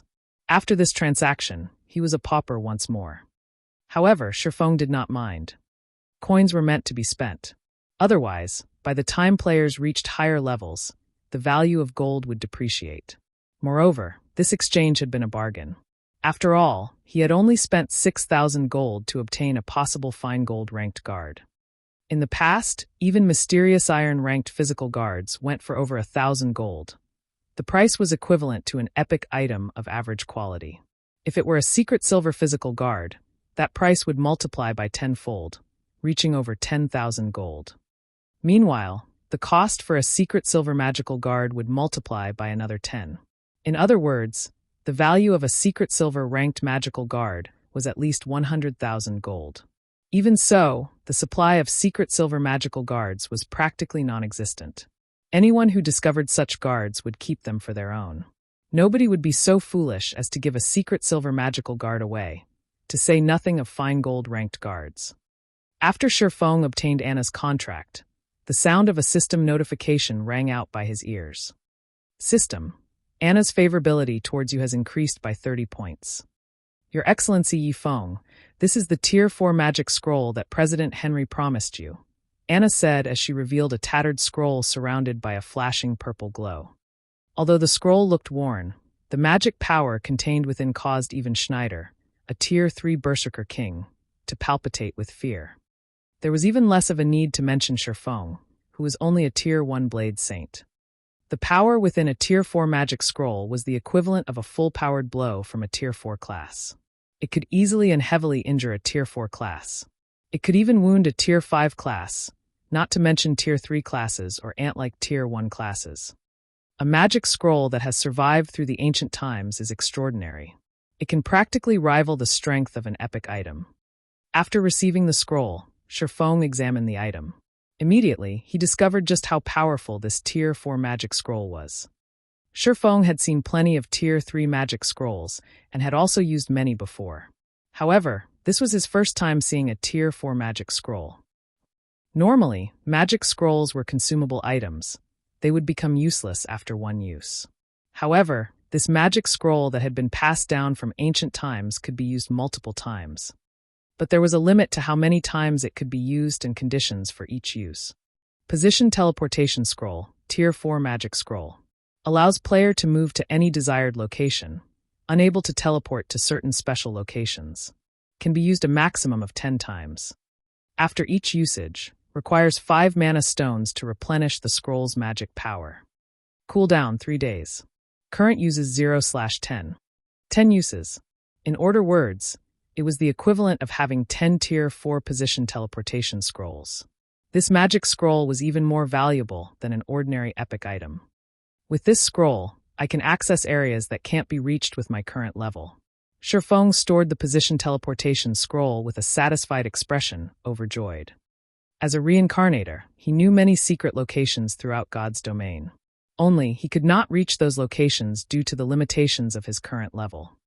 However, with this position teleportation scroll, he could easily travel to those secret areas that hid boundless treasures. God's domain was massive. The higher level a map was, the fewer teleportation magic arrays it would have. As for locations with bountiful opportunities and treasures, there were practically no teleportation arrays there. Players had to rely on their own 2 feet to reach these maps. God's domain's hidden maps were an example. The system map would not display these areas, and players had to uncover these secrets on their own. Every secret location was a huge treasure trove. It was the equivalent of a large field dungeon. A guild could raise its strength swiftly in these maps. Hence, scrambles over such secret locations had frequently happened in Shifeng's previous life. There were also many guilds that had risen to prominence due to these secret locations. However, it was not easy to travel to a secret location, as one would encounter many dangers on their journey. Even an elite team had a high chance of facing complete annihilation, not to mention ordinary players. Only when players exceeded the level of these maps could they adventure to some low-level treasured lands. Meanwhile, with the position teleportation scroll, Shifeng could teleport directly to his target. Although he would still face plenty of danger after arriving, he would face significantly less than he would by traveling there on foot. After completing the quest, Shifeng did not hurry to complete the final phase of the epic quest Darkness Descends. Instead, he led Anna to the Adventurers Association. If players wished to recruit an NPC to serve as their guard, the NPC first needed an adventurer class. However, most of the NPCs in God's domain were ordinary people. They did not possess an adventurer class at all. Hence, if players wished to recruit such NPCs as their guards, they needed these NPCs to register at the Adventurers Association. At the same time, they were also required to select a specific class for these NPCs, allowing them to learn and train to become an adventurer. Only then could these NPCs become a player's guards. At this time, Shifeng entered the Adventurers Association's main hall. Despite it being daytime right now, there was still a large number of players present. A simple glance told Shifeng that there were several hundred players here. Of course, these players had not come to the Adventurers Association because they had too much time on their hands. They had all come here specifically for their NPC guards. Due to Zero Wing's famous battle, many players had discovered a never-before-seen road to success. Even if their personal strength was lacking, they could nurture a guard to improve their own strength. If a player wanted to recruit a personal guard, they had to become a baron in their city first. They would then obtain 1 slot to recruit a personal guard. However, a lot of time was required to become a baron, and many players could not wait that long. Hence, they would first look for some NPCs they thought highly of and try to deepen their relationship with these NPCs. That way, by the time their reputation reached a sufficient amount, they could immediately reach out to these NPCs and recruit them as their guards. In God's domain, the higher tiered an NPC was, the more difficult it would be for a player to deepen their relationship with said NPC. Of all the NPCs in God's domain, ordinary civilians were the easiest to form a relationship with. However, it was not easy for the inhabitants of God's domain to become adventurers. If a player could help an ordinary civilian become an adventurer, their relationship with said NPC would deepen significantly. Fortunately, players had that ability. Only, whether an NPC was actually capable of becoming an adventurer depended on their own potential and attributes, and this was information that players had no access to. In addition, players had a limited number of recommendations per week. After using up their recommendations, they had to wait another week before their chances refreshed. Therefore, when choosing ordinary NPCs, a player's foresight was extremely important. If a player was unlucky, they could only search for other NPCs. If they were lucky, then they could begin deepening their relationship with said NPC earlier. There sure are a lot of people here. Shifeng could not help but laugh bitterly when he saw the long line of over 100 players. This could be considered a form of digging his own grave, right?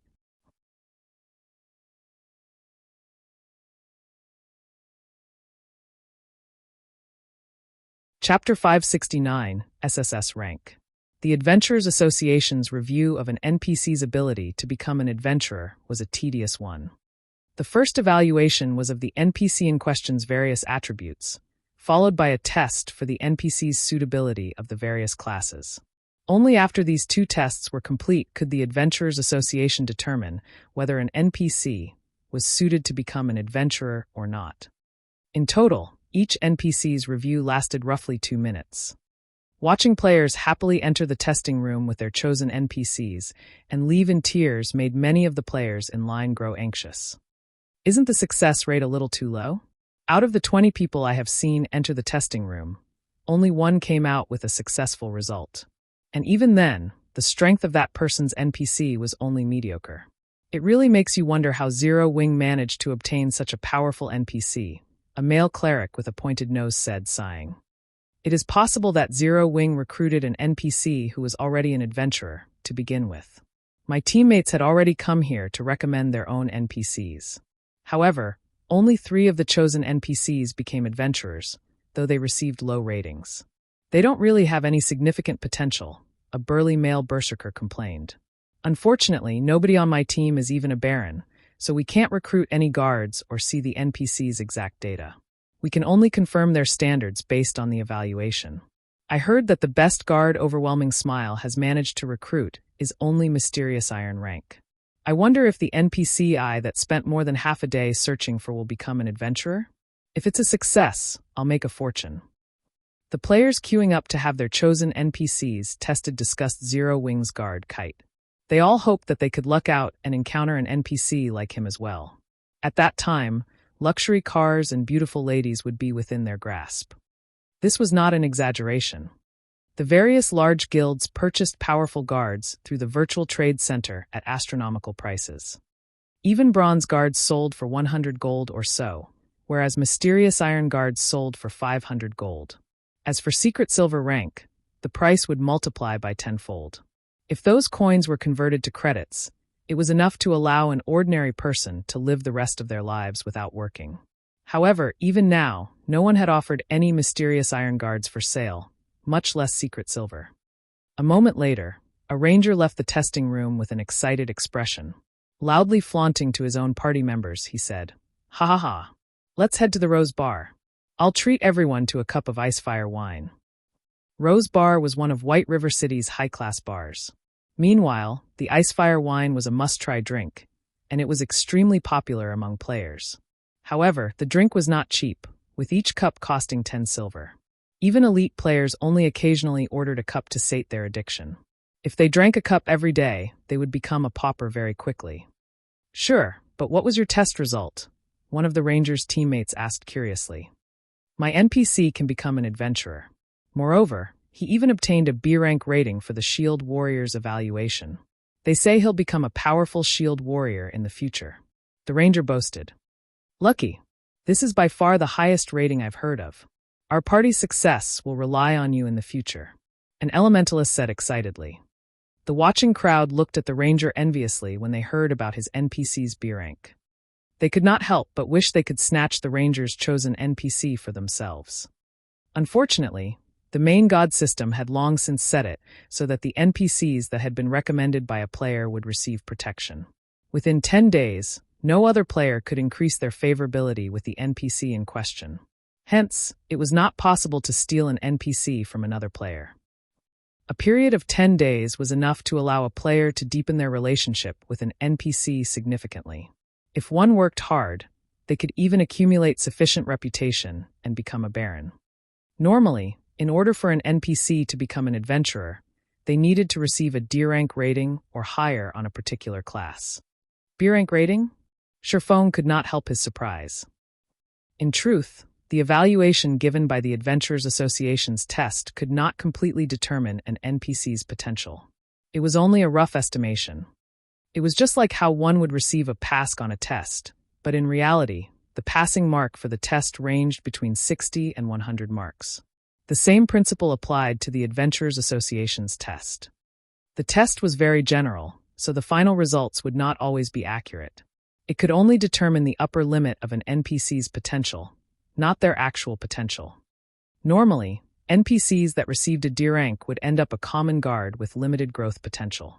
These NPCs were not worth the time it took to nurture them as personal guards. Only D rank NPCs who were specialized in certain attributes could become bronze guards. However, the chances of finding those NPCs were very low. In other words, a D rank NPC's potential ranged between common and bronze rank. However, only after these NPCs became guards would one know their exact growth potential. Meanwhile, C rank NPCs could become mysterious iron guards. As for B rank NPCs, they had a strong chance of becoming bronze guards and a certain probability to become mysterious iron guards. There was also a relatively good chance for B rank NPCs to become secret silver guards. Unless one had somehow offended the main god system in their previous lives, there was almost no chance for a B rank NPC to end up a common guard. Of course, A rank stood above B rank. Extremely few NPCs would receive this rating. Even in his previous life, Shifeng had never personally encountered an NPC who had received an A rank. An NPC with an A rank was a dragon or phoenix among men. As for an A rank NPC's potential range, it was between bronze and fine gold rank. In the past, out of all the NPCs he had recommended, the highest rating he had obtained was B rank. After recruiting said NPC as his guard, he fortunately had ended up with a secret silver guard. This time, however, Shifeng already knew Anna's base attributes. Based on his guard's attributes in his previous life, Shifeng was sure that Anna would receive a very high rating. "Lord Viscount, I apologize for the long wait. Please follow me," the test officer said respectfully after glancing at Shifeng. A Viscount was already a grand noble in White River City. They were far more powerful than ordinary nobles. Not only could they recruit 50 ordinary guards, but they also had 2 slots for personal guards. Shifeng nodded and followed the test officer into the testing room. "Lord Viscount, based on the Adventurers Association's rules, each test will cost you 10 silver.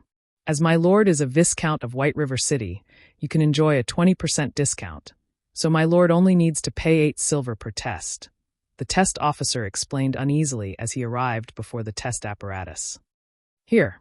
Shifeng readily handed over 8 silver coins, inwardly cursing the Adventurers Association. Magic crystals powered the test apparatus. How much was a magic crystal worth on the market? Moreover, each magic crystal could be used dozens of times. Yet, the Adventurers Association charged 10 silver for every test. In other words, the Adventurers Association earned a profit of dozens of times the actual cost. It was far more profitable than any other industry. However, it was due to the fact players were required to spend money on many aspects of the game that allowed the coins of God's domain to remain extremely rare and valuable. Following which, Anna walked up to the test apparatus and began her potential evaluation. Time seemed to crawl by. However, even after 2 full minutes had passed, the test apparatus had yet to produce a conclusion.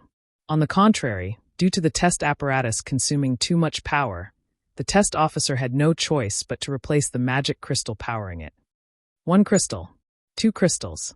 In the end, Anna's test used a total of 5 magic crystals. At this moment, the test officer had also turned pale. Meanwhile, the result displayed showed that Anna was suited to become a summoner, and her rating for the class was SSS Rank.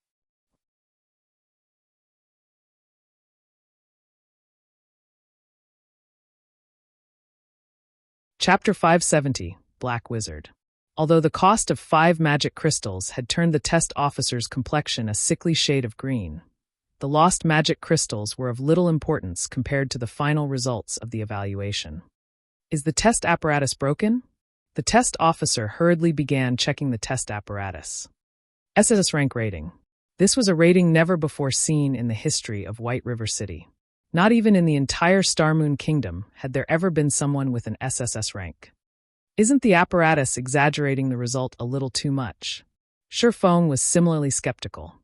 Based on what he remembered of his past life, even a decade after God's Domain's launch, there had never been an NPC who had received an SSS rank. The maximum rating known to players was S rank, and one could count such occurrences with their fingers. After an A rank NPC officially became a guard, there was a possibility for them to become a dark gold guard. However, the probability of this happening was so low that it was negligible. Only NPCs with S-rank ratings had a decent chance of becoming a Dark Gold guard. Back when the first S-rank rating NPC appeared, the news had shaken God's domain, and many Apex characters had fought fiercely to obtain said NPC. There was a 100% probability to nurture a Dark Gold guard into a Tier 5 class. If one were willing to pay the price, there was even a possibility to nurture said NPC into a Tier 6 God-ranked guard. Back then, Tier 5 players were as rare as a phoenix's feather, not to mention Tier 6 God-ranked players. If a Tier 5 player emerged in a guild, it would not be strange to see the guild to celebrate for 3 days and 3 nights, not to mention obtaining a Tier 5 personal guard. A Tier 5 NPC was much stronger than a normal Tier 5 player. First of all, there was the difference in attributes. In the absence of any equipment, the base attributes of an NPC were significantly higher than a player's. The second reason was equipment. In God's domain, the equipment guards wore and that of players was different. Top-tier equipment for guards could be purchased from an NPC shop, which included epic equipment and set equipment. If one were lucky, they could even purchase a piece of fragmented legendary equipment. In other words, one could purchase top-tier equipment for a guard as long as one could afford it. As for players had to expend a ton of effort just to obtain Dark Gold equipment, not to mention epic or fragmented legendary equipment. Hence, as long as a personal guard became a Tier 5 class, their strength could immediately reach the peak of Tier 5. On the other hand, players had to obtain weapons, equipment, and other items that were suited to their Tier 5 classes, one piece at a time, slowly and gradually increase their strength. If the public knew of Anna's SSS rank, it would cause a sensation to sweep throughout the entire God's domain. "It seems that I have truly hit the jackpot this time," Shifeng said as he looked at Anna, who currently wore a blank expression, laughing. He only knew about the ratings reaching a maximum of S rank. He had never heard anything about an SSS rank. Such NPCs might have appeared in the past, but if the player involved did not reveal the information, who would know about it? Moreover, a majority of the powerful guards in the past had not been ordinary NPCs. Instead, these guards were directly recruited from NPCs who already possessed a class or high-tiered NPCs. After all, NPCs capable of reaching a high tier were extraordinary in their own right. They would have vast growth potential, naturally. However, the higher tiered an NPC was, the more difficult it would be to recruit them. It would require a lot more time and effort. Although Shifeng did not know how high Anna's growth potential could reach, with an SSS rank rating, at the very minimum, she should be a fine gold guard. After some time passed, the test officer was finally certain that nothing was wrong with the test apparatus, and he could not help but turn to look at Anna in shock. There were also hints of reverence in the test officer's gaze. "Miss Anna, you are the first person in our White River City's history to obtain an SSS rank. According to the rules of the Adventurers Association, you are now an honorary elder of the association. We will prepare a suitable epic set equipment as well as a Tier 1 class emblem for you. We will also dispatch a special instructor from the association to guide you. Please wait here for a moment." At this moment, the test officer addressed Anna with immense respect. He displayed even more humility in front of Shifeng. To NPCs, Shifeng was merely a grand noble. However, as someone with an SSS rank, Anna was destined to become a peerless powerhouse in the future, the overlord of an area.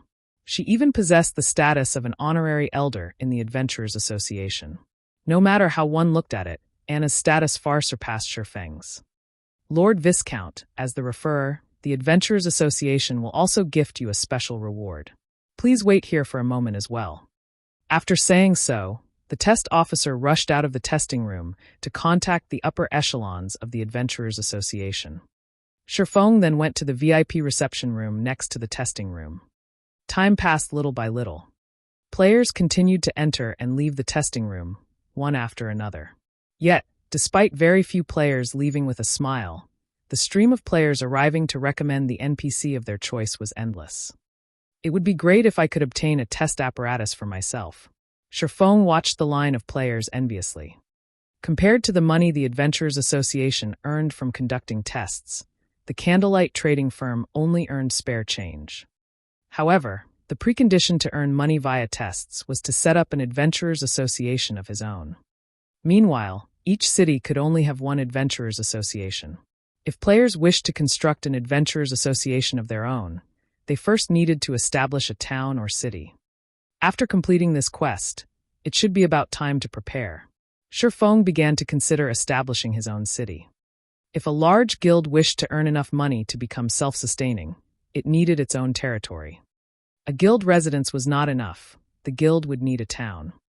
This was also why, in the past, so many guilds had fought each other to the bitter end. The profits a player-established city offered far exceeded anyone's imagination. Compared to the money one could earn from constructing their own city, the money one could earn from setting up a trading firm was nothing. Only it was extremely difficult for players to construct their own cities. Even if players succeeded, its defense was another big problem. Although Shifeng could not yet construct his own city, he could prepare to do so. That way, by the time his guild possessed sufficient strength, he could establish a small city of his own swiftly.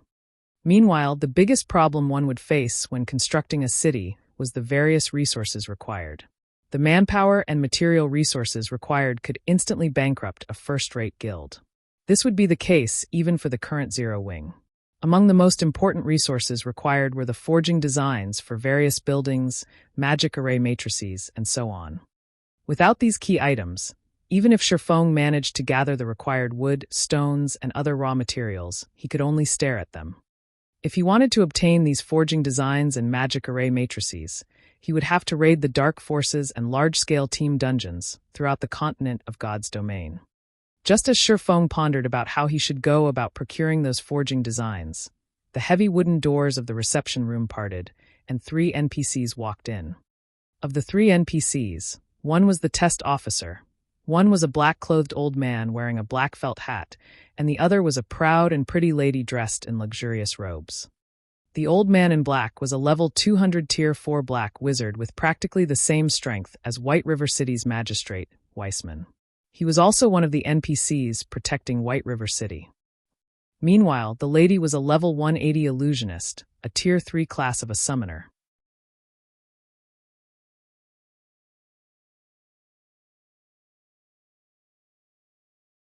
Chapter 571 Taboo. Both the Tier 3 illusionist and the Tier 4 black wizard were NPCs at the very top of White River City. With both of these great characters going out of their way to come here, one could see just how much importance the Adventurers Association was placing on Anna. "Who's the one who achieved an SSS rank?" the black wizard Glyn asked. "Association Master, Miss Anna has earned that rank," the test officer hurriedly said. Glyn's glowing green eyes immediately began to size up Anna, who stood behind Shifeng. Although Glyn's actions held no ill intent, Shifeng could still feel an immense pressure from his gaze, his movements growing sluggish as a result. If Shifeng, a Tier 1 player, reacted in such a way, the pressure that an NPC, who had yet to become an adventurer, felt would be even greater. Yet, Anna showed no reaction, as if she had not felt the pressure from Glyn at all. "Sure enough, your concentration is extraordinary," the black wizard Glyn laughed, satisfied. "We haven't had a talent in White River City for many years now. I didn't think that the next one would be so extraordinary. Irene, I'll leave this little lady in your care. You are the strongest summoner in our White River City's Adventurers Association. If you fail to guide her properly, I will find you. Association Master, please rest assured. I will nurture Anna with every resource I have," the Tier 3 illusionist Irene said, chuckling. "All right, show this little lady around the association, and familiarize her with the place for now." Glyn nodded as he caressed his white beard. He then looked at Shifeng, saying, "You must be the brat who recommended the little lady, right?" Shifeng nodded silently. The high-tiered NPCs of God's domain all possessed extremely high intelligence. As for Glyn, the association master of an adventurers association, he possessed intelligence that far surpassed even ordinary humans. Moreover, he also wielded immense authority in White River City. A single word for him could end Shifeng's career here. Hence, before such an NPC, Shifeng had to maintain a certain degree of humility. If he dared to act conceited in front of an NPC like Glyn, he would suffer for it. In the past, only after countless players had gone down that route had they understood the importance of propriety. Since you have introduced such a genius to White River City, as the association master of White River City's Adventurers Association, I will not be stingy with you. Since you are a Tier 1 swordsman, this item should suit you. If you can master it, you will face fewer hardships on the road ahead, Glynn said as he took out a gray book surrounded by an ancient aura. The word Taboo graced the bottom right corner of this old gray book. Taboo skills. Sherfong was stunned. There were many skills in God's domain. However, a majority of them were ordinary skills. Their might was only subpar, and they could not increase a player's combat power significantly. Only those rare skills could impact a player's combat power.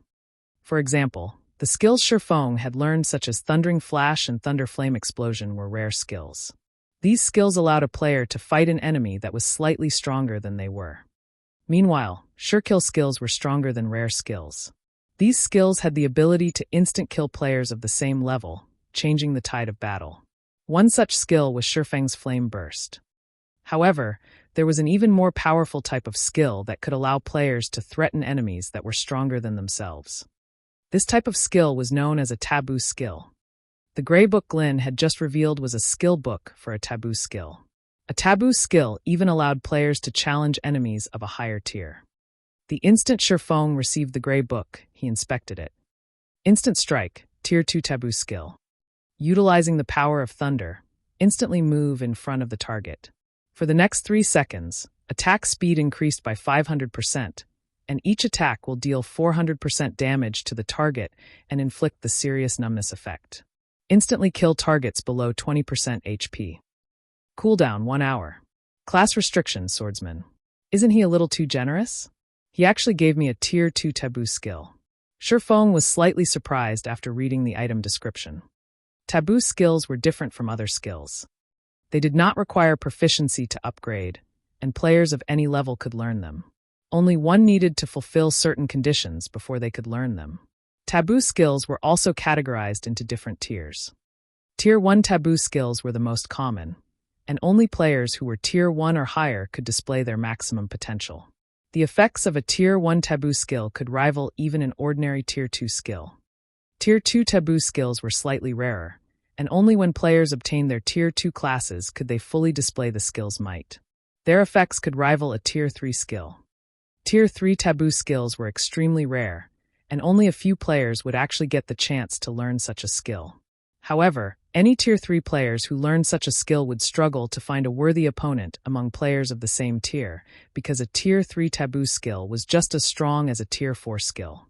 Even a Tier 4 player would lose over half of their HP, not to mention Tier 3 players. As for Tier 4 Taboo skills, their rarity could rival even legendary items. Tier 5 Taboo skills were little more than legend. If a Tier 5 player grasped such a skill, they could even pose some threat to a Tier 6 God-ranked player. Hence, one could just imagine the rarity of a Tier 5 Taboo skill. Based on Sherfeng's knowledge, there had only been a single person who had learned a Tier 5 Taboo skill throughout the entire God's domain in the past. Back then, that person had become the most powerful player below Tier 6 God-ranked players, as there was no Tier 5 player capable of defending against that person's Tier 5 Taboo skill. In addition, that person's skills and equipment were top-notch in God's domain. Hence, he had been publicly acknowledged as the #1 player beneath Tier 6. Currently, players' average level was only slightly over level 20. The majority of players in God's domain had not even obtained their Tier 1 classes yet. Meanwhile, Sherfong had obtained a Tier 2 Taboo skill. Even if he did not possess any level or equipment advantages, with this Tier 2 Taboo skill, it was still possible for him to instant kill any enemies that were Tier 2 or below. Even if he couldn't kill them instantly, he could still inflict heavy damage. If he factored in his level and equipment advantages, as long as he managed to grasp this Taboo skill, he would stand at the very peak of all Tier 2 classes. It was the same even if he stood against an NPC. Of course, God's domain was fair. If one wished to obtain great power, they first needed to pay the appropriate price. Although Taboo skills could increase a player's strength, the learning processes of Taboo skills and ordinary skills were different. Taboo skills could not be learned by the click of a button. One needed to train with a Taboo skill. That's right, they needed to train. Players were required to learn the movements recorded in the skill book and at the same time, fulfill the book's learning requirements. Most importantly, one needed to achieve a completion rate of 90% or above to learn the Taboo skill. Moreover, the higher a Taboo skills tier was, the more difficult it would be to learn it.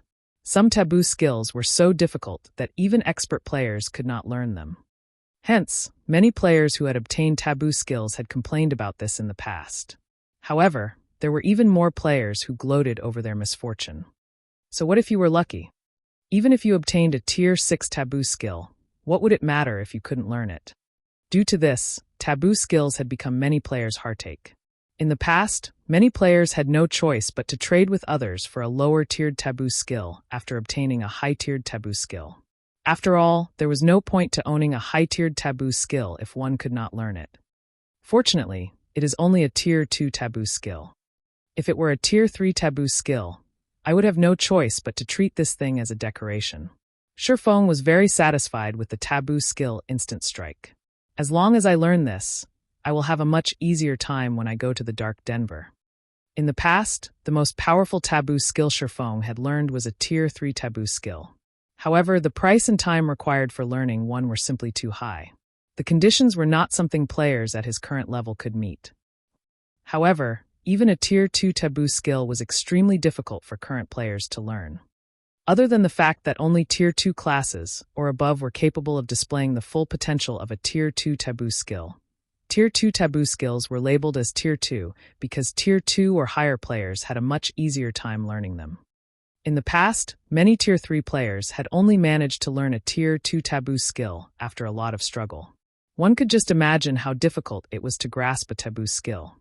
Soon, Shifeng left the Adventurers Association.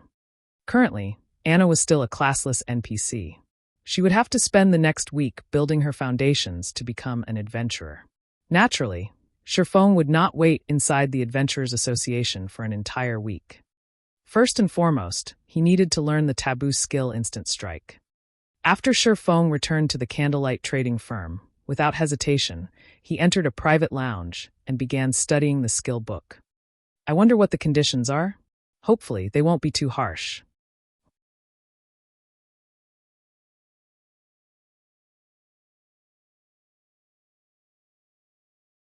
Chapter 572, 100% completion rate. Inside the quiet private lounge, Shifeng impatiently opened the thick and heavy skill book. The moment Shifeng flipped to the first page of the book, the sound of a system notification rang out by his ears. System, do you wish to bind and learn this skill book? Reminder, skill book cannot be traded once bound. Shifeng immediately chose to bind the skill book to himself. In the past, many players had bound a taboo skill to themselves without knowing the difficulty of the taboo skill they were about to learn, afraid that the taboo skill would suddenly grow legs and run away. However, such a rash decision had filled many players, who had obtained high-tiered taboo skills, with deep regret. However, the taboo skill Shifeng had right now was only Tier 2. Even if he failed to learn it now, he could try again once he became a Tier 2 class. He would not waste this valuable taboo skill. After binding the skill book, the contents of the book finally appeared. Shifeng promptly began studying one word at a time. Inside the skill book, other than some texts and pictorial introduction, there was a holographic video depicting the use of Instant Strike, which allowed players to grasp the techniques required to activate the skill quickly. Taboo skills in God's domain were similar to the spells used by magical classes, in which they were very strict about their use. When magical classes cast a spell, incantations and hand gestures were of the utmost importance, particularly when tracing runes. Only when these actions reached a certain completion rate could magical classes display great power. Taboo skills were the same.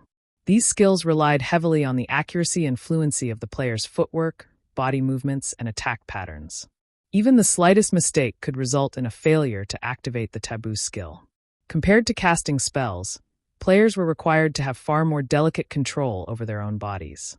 They needed a clear understanding of each and every motion that was involved. Without realizing it, more than an hour had passed. Currently, Shifeng was only halfway through the skill book. Any ordinary person would have long since begun to practice the taboo skill.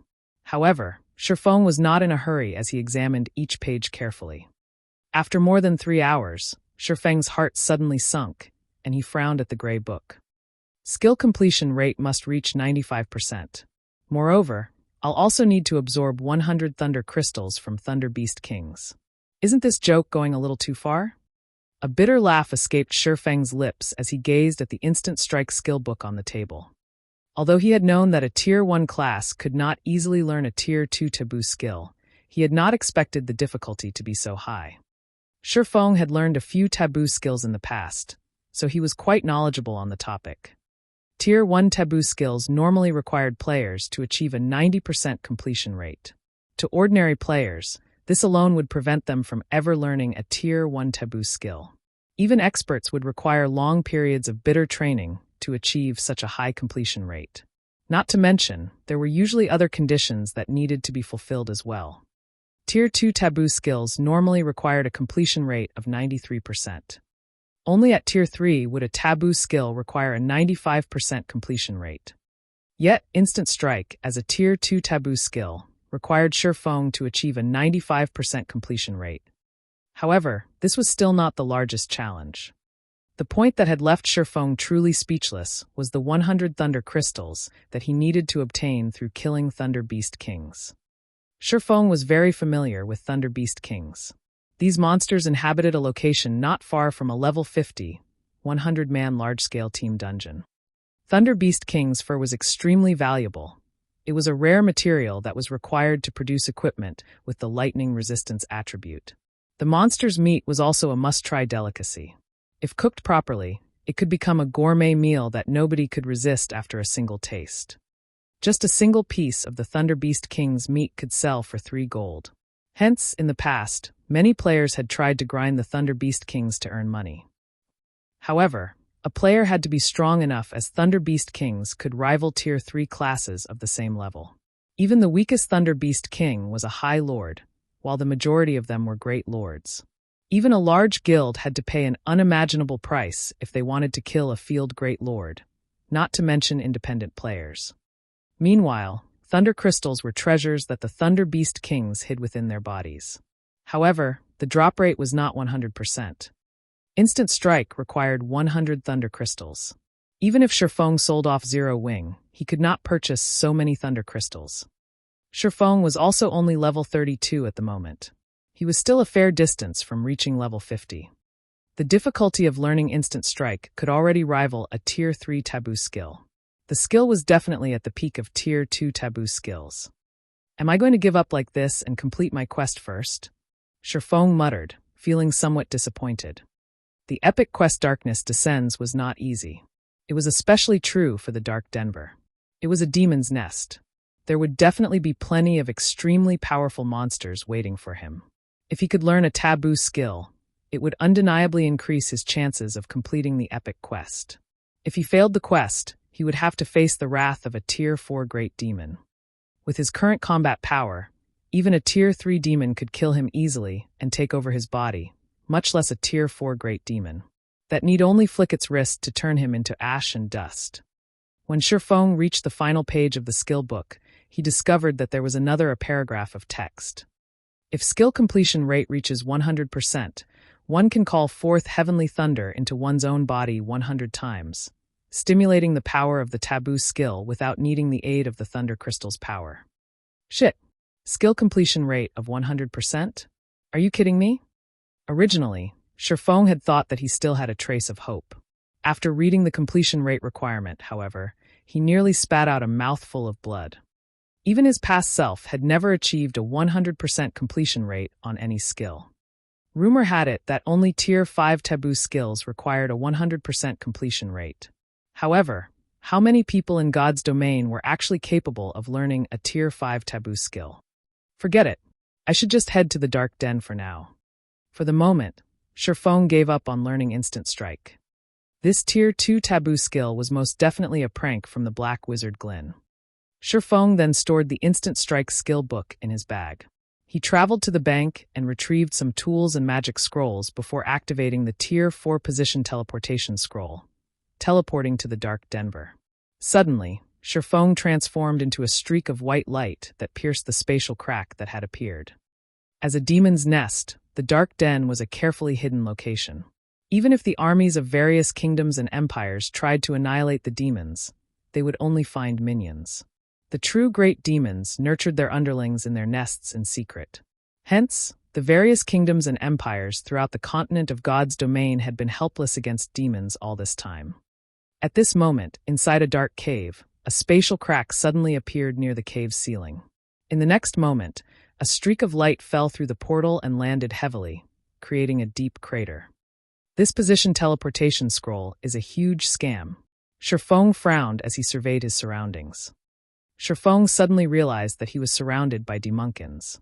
The position teleportation scroll had dropped him right in the middle of a demonkin army. Demonkin common monster. Level 40. HP 10,000/10,000. Shifeng's sudden appearance immediately attracted the attention of many demonkins. The demonkins turned to Shifeng one after another, their pitch-black eyes containing endless malice.